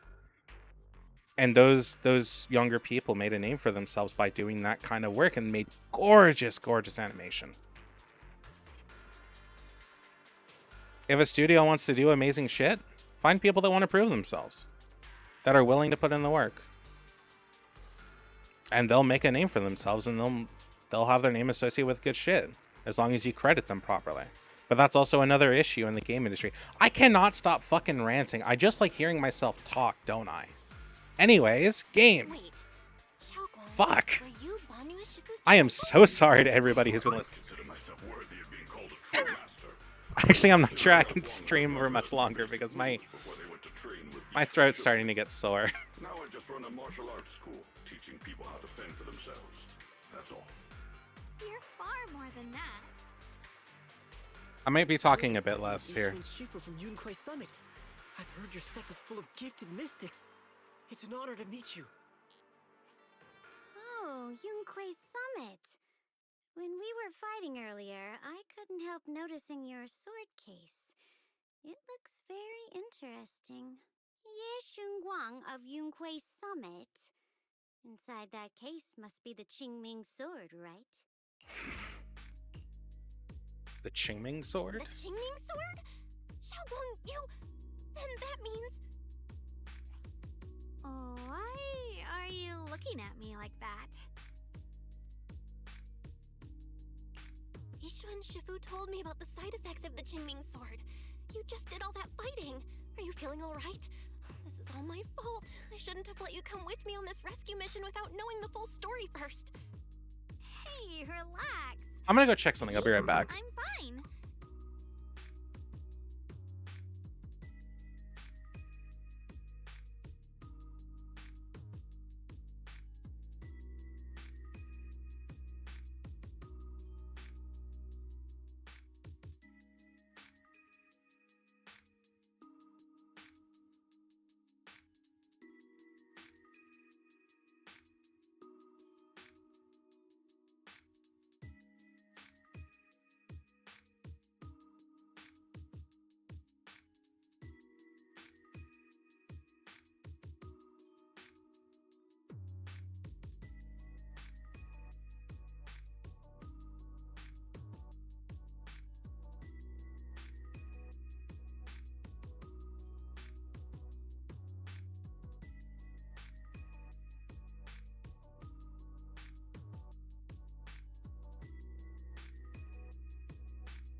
I also used the washroom, so it took a little bit longer. You might like listening to me rant, but not everybody does. Though some of my highest view counts were during my rants, so I don't fucking know. I'm gonna go for another 20 minutes and then see how I feel. Shifu must have told you all the scary rumors about this sword, but probably didn't mention the sword case, huh? Don't worry. This case is something Shifu crafted after years of research. It keeps me safe from the sword's price. I can channel the case to defend myself. As long as I don't break the seal and draw the blade itself, there's nothing to worry about. That's hard to believe. Really? It's true. If you don't believe me, you can ask Banyue Shifu. Yes, that is what Ishwan Shifu has explained. Oh, you scared me. I thought my recklessness had put you in danger. Even so, Xiaoguang, you should always be cautious. Yes, I will. Please relax. Shifu had me train in seclusion over and over to reinforce the effects of the case. Otherwise, I wouldn't be standing here in one piece right now. Speaking of which, I have a small favor to ask. Please keep my presence in Waifei Peninsula a secret. Did you sneak down here? Yes? But this isn't the place to talk. Let's leave this place first, and then I'll explain everything to you. Oh, my. Sorry to interrupt. I stepped out for a moment only to witness a touching reunion, but my supervisor's probably about to show up. I've got some things to take care of, so I'll head out and let you enjoy your reunion. Thank you so much for today, Dylan. Getting you Hello. all into my debt's gotta be a pretty solid performance boost, huh? Don't forget to leave me a good review, everyone! Dylan's petite figure gradually fades from sight. Shifu, we've rescued everyone who was trapped. Hi. Shall we? Yes, let's head out. I did like an hour of ranting, so I apologize if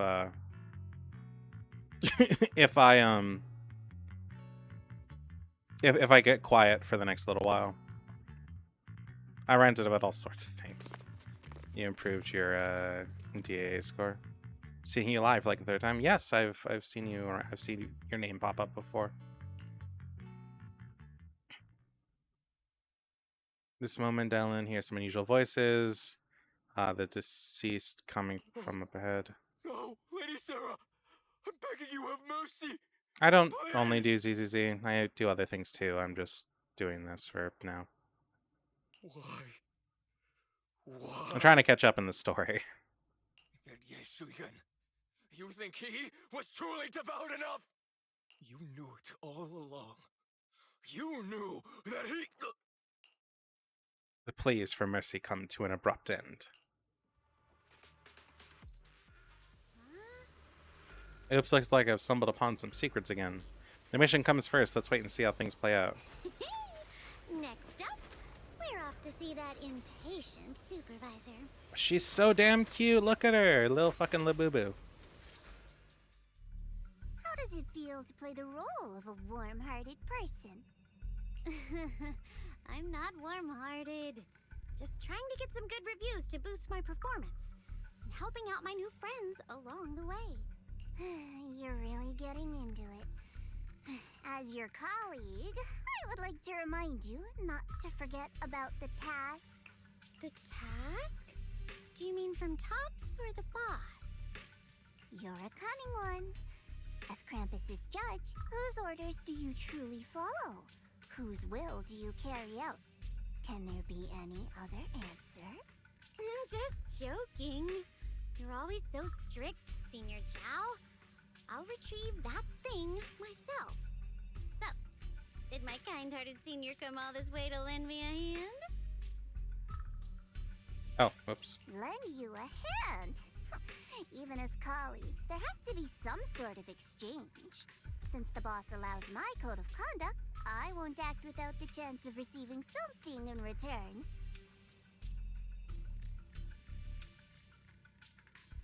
Just as I expected. Don't worry. I don't intend to owe you a favor so lightly.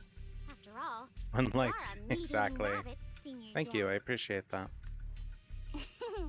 My throat is so hoarse after all that fucking squawking. Mission. Cleaning it up will cost extra. You'd better start soon to avoid complications. I have no intention of giving up my own target, but I'll have to wait a little longer. Wait for what? Don't forget, when I checked its operation logs, I confirmed it's the Purge Unit Type 0. Or in other words, the killing machine designed to suppress miasma.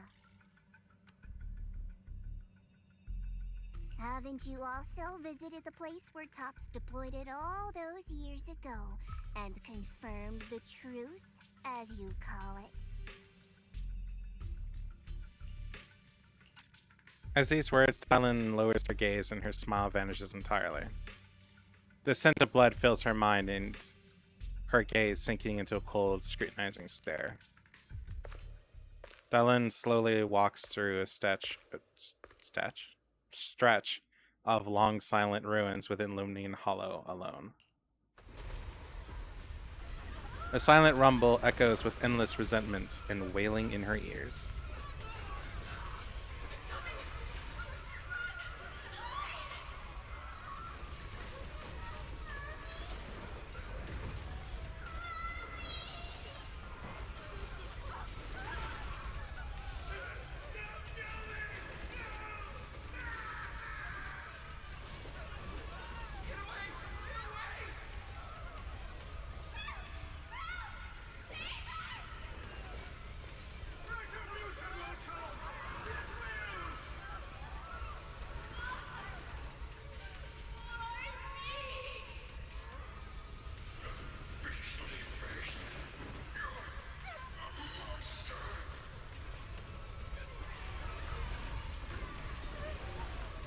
Dying screams pierce her eardrums like shards of glass scraping against her nerves. A blast erupts amid chaos, tinged with the smell of rust, and the sharp curse clashes to the ground, gouging a searing hole in her mind. Thick, viscous wails flow forward, and halved words seared by slaughter, like barbed anchors, drive deep into the listener's eardrums. When she closes her eyes, the voices of dead clamp around the throat, turning into bruises that coil and spread until the sole listener seems to taste blood in her own throat. Drowning herself away from the recent memories, 17 roses or something more expensive that could fit. It's up to you, man. Do what you want.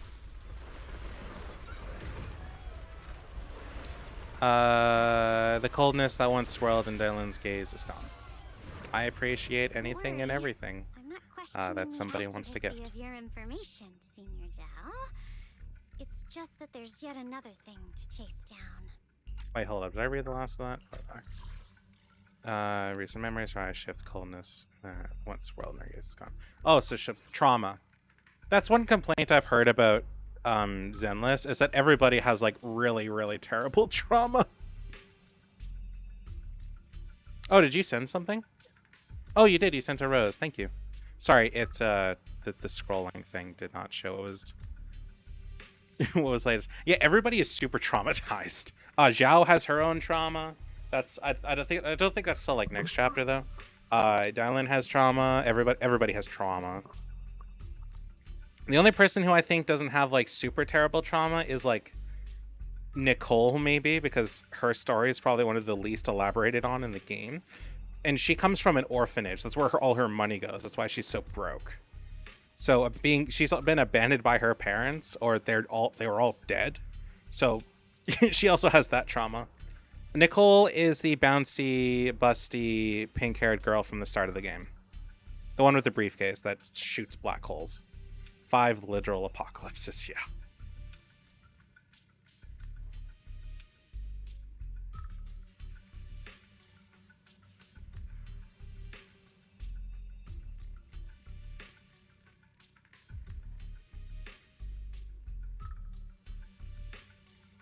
So that's who she is. I mean, even Billy has more backstory than her.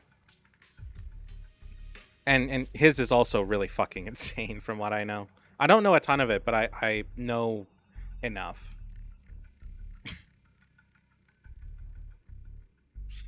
So yeah, no, everybody has like terrible trauma. The person with the least amount of trauma, as far as I'm aware, is just Nicole, and that's really just because she like isn't elaborated on much. I'm sure she'll get a S rank version at some point. Anby did, and Billy did. So yeah. Human War, Oni War, Halloween Eruption. I don't know about that one. I've never heard that one before. The Zenless War. I also don't know the Zenless War. In the fall. Wait, the orphanage is... yeah. But like I said, the only thing we know is that she's from an orphanage, so whatever happened to her parents is probably traumatizing, but we don't know anything about it. So categorically speaking, for all these people that deal with horrific abuse and dealing with war and stuff like that, hers is like relatively minor. For all we know, her parents just like abandoned her because they're dicks. But they were probably brutally murdered and she had to watch. I don't doubt that.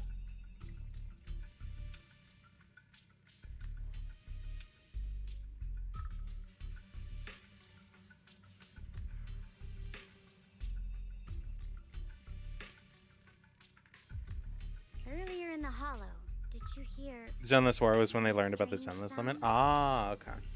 Hearing the dying voices of people... Was that trying to stop Hollow... Huh? From my point, is much more horrific than being in war? As I am in one? Well, I mean, like, compared to... I mean, like, we don't know what goes on. For all we know, just not having her parents was because they're dicks. Like, there's not even anything to really imply, to my knowledge, about her past. She funds an orphanage because she comes from one. For all we know, her parents were just kind of dicks and left her there. Or they died when she was born and she never even knew them. So the orphanage was the only family she had. But knowing the characters in this game, they're probably brutally murdered in front of her. We don't know. Everyone else, we know a lot of their backstories. Nicole? Relatively untouched, at least in story. It's still mortifying, yeah. But we're talking about a mountain of shit Sundays, though. Hers like has the least amount of content. There's a bunch of agents we do not know their history. Fair. But we know a lot of them.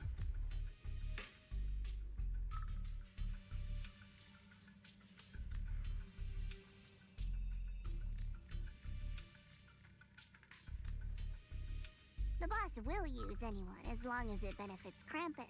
And Zhao. Zhao is my favorite character. She's cute, adorable, and a badass. Your ability in front of me right now.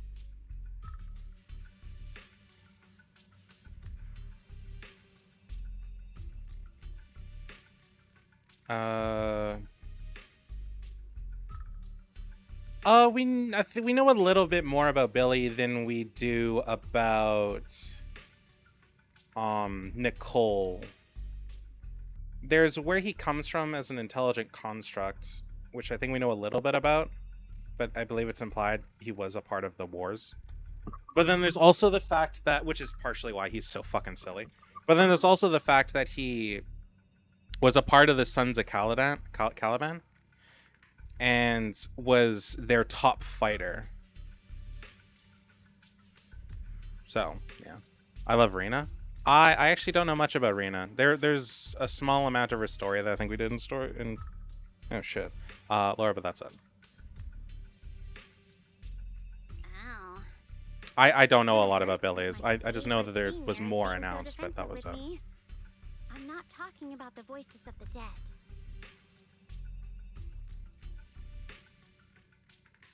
Caesar's arm is a Billy spit. Caesar has a mechanical arm? I'm doing anything but completing the story. Me too, that's why I'm streaming it. It's a way for me to do the story with other people. I had no idea. Huh? Your own voice? I'm sorry, she has fat fucking titty and that's distracted me, okay?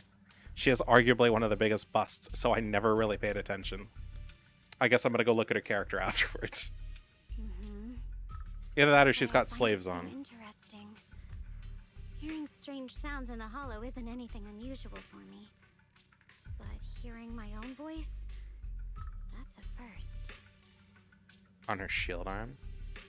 I like how Rena moves her hands. Like, oh, because she's a she does the puppeteer thing, yeah. Could it be that I actually died a long time ago and forgot about it?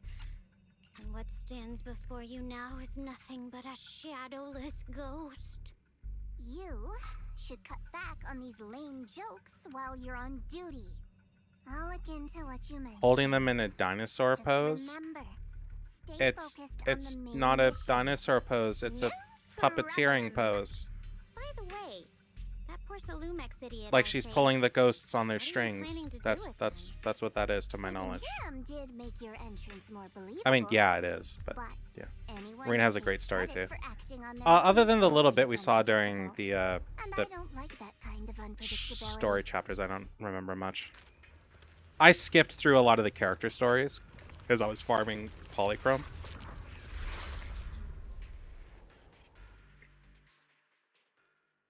Hopefully this gives us a small break.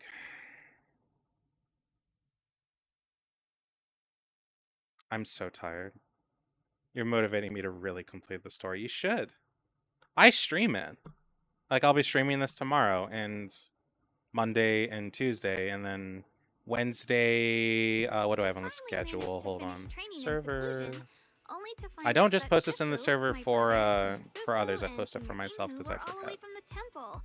I was so bored. Wednesday, Thursday, and Friday we have Amnesia: The Dark Descent because I haven't played that in like 4 years. I thought if it were you, you'd understand. Fine. For now, Ishwan Shifu won't hear anything from me. Really? But you have to promise me that you won't put yourself in danger or Well, if you like what you're seeing, you should follow. Then And you can, wherever you go, I'll go with I guess, be more likely to see me pop up in your For You page. Banya Shifu, you are the best! Or do a heart me. That'll do that. By the way, That'll notify you, I what should we think. do with the Exaltist we captured? Should we hand him over to the defense force, or...? We can continue questioning him, huh? Where'd you get this 3D model? VR ones are so much more opportunities from. So I guess this will be the last rant. Well, hold on. Let me finish this real quick, and then we can. I'll talk about that. We can question him a bit more first, but before that, Xiaoguang, there's something I need to tell you. I have something I want to ask you too. Since you spoke first, you go ahead. Actually, Senior Ye didn't leave with Ishwan, Shifu, and the others. Alright, I will answer your question shortly. Oh fuck it, I'll do it now. Okay, I was so gonna ask whether you'd been keeping something important from me. my Vroid model I got. I didn't expect Well, it to I'm be about my brother. when you're doing a Vroid model, generally speaking, you're either going to make the parts yourself or you're going to get them on booth.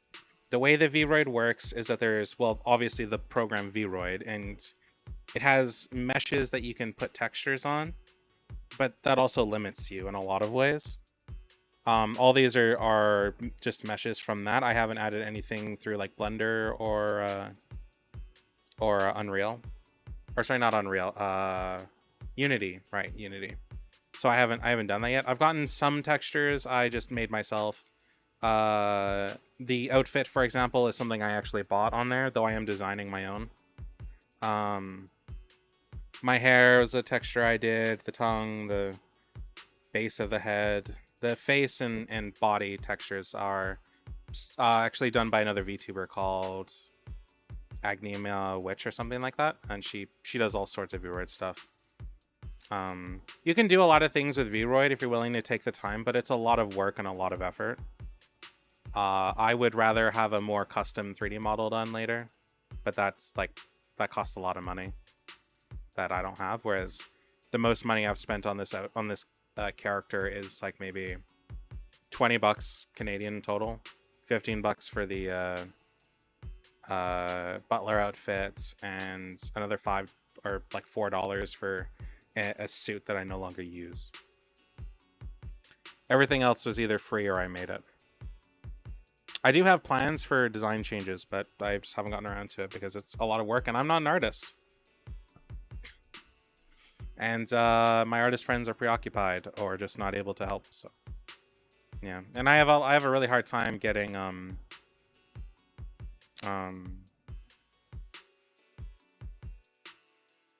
trusting others. I've been screwed by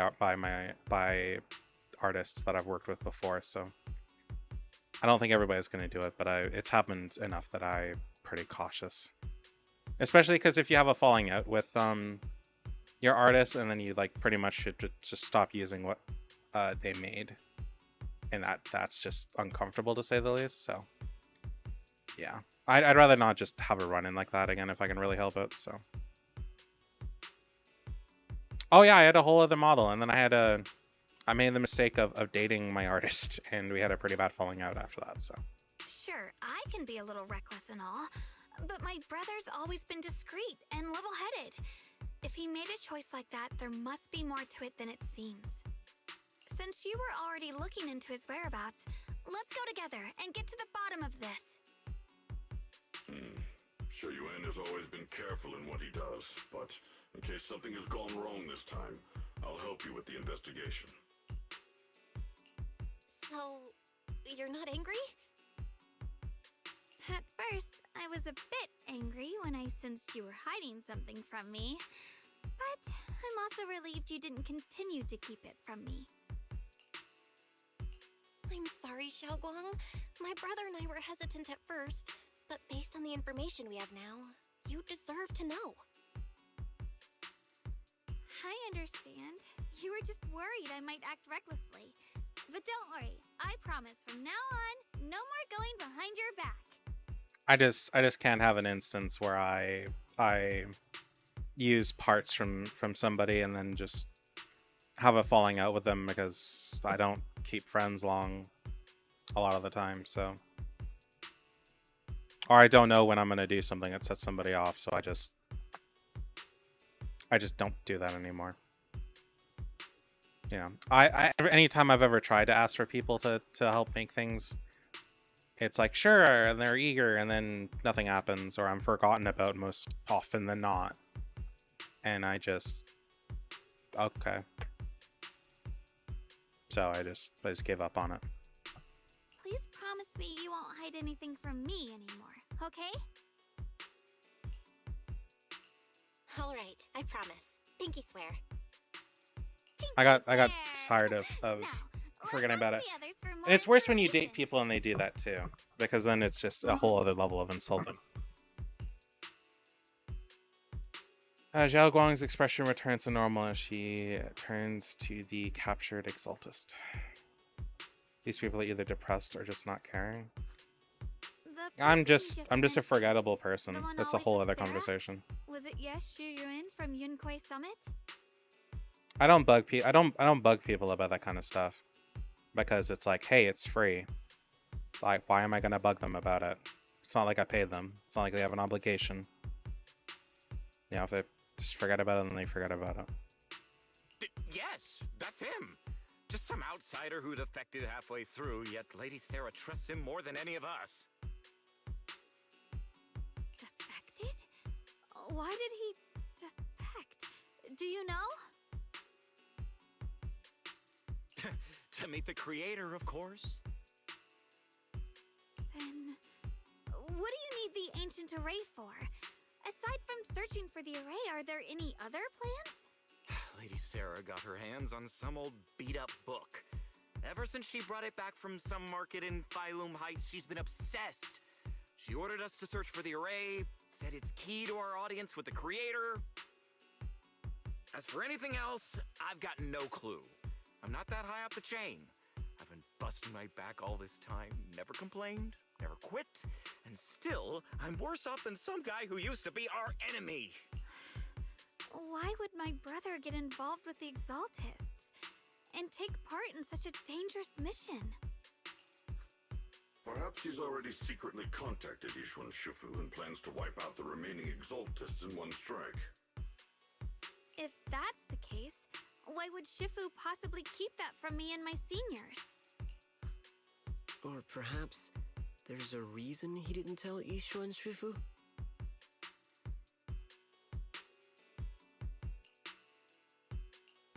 In the vision I saw, Senior Hey, D. Ye said he wanted to How you save doing? someone, and that it was connected to his nightmares. He also said before that he hasn't slept well since returning to Waifei Peninsula. Xiaoguang, do you know anything about this?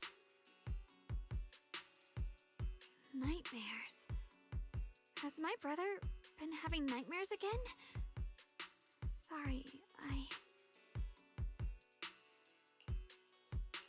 Xiaoguang seems to have recalled something unpleasant. Better ask her about it later. I was just curious. This info doesn't sound too reliable anyway. Let's focus on something more concrete. Since Sarah was last seen at the Porcelain Market, let's start from there. I can come along tomorrow and help you all ask around. Consider it my way of thanking you. I want to be the one to hand these Exaltus remnants over to the Defense Force. That's fine by me. okay. Thank you, Ningqian.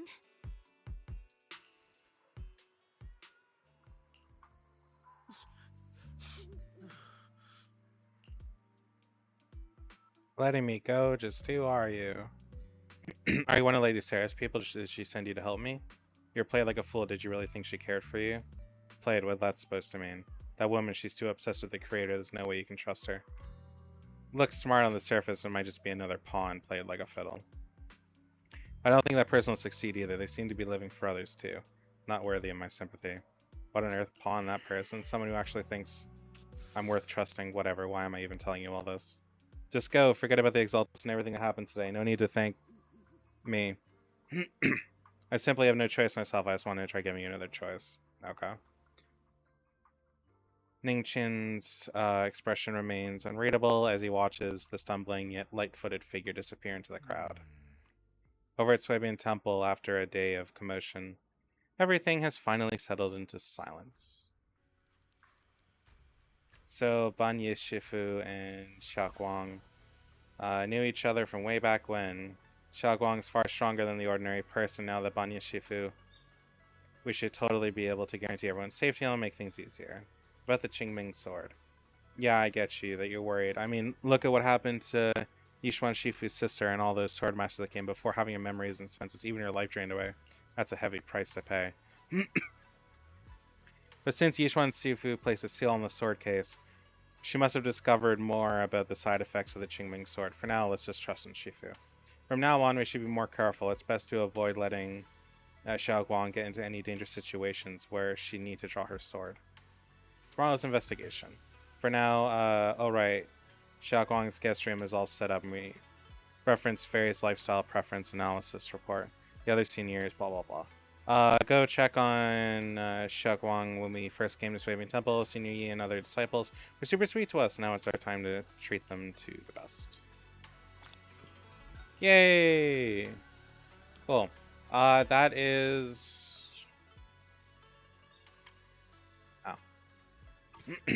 that is where I'm going to call it for today, because my throat is fucked and I'm tired and I'm hungry and I want to eat and go to bed because I'm fucking exhausted.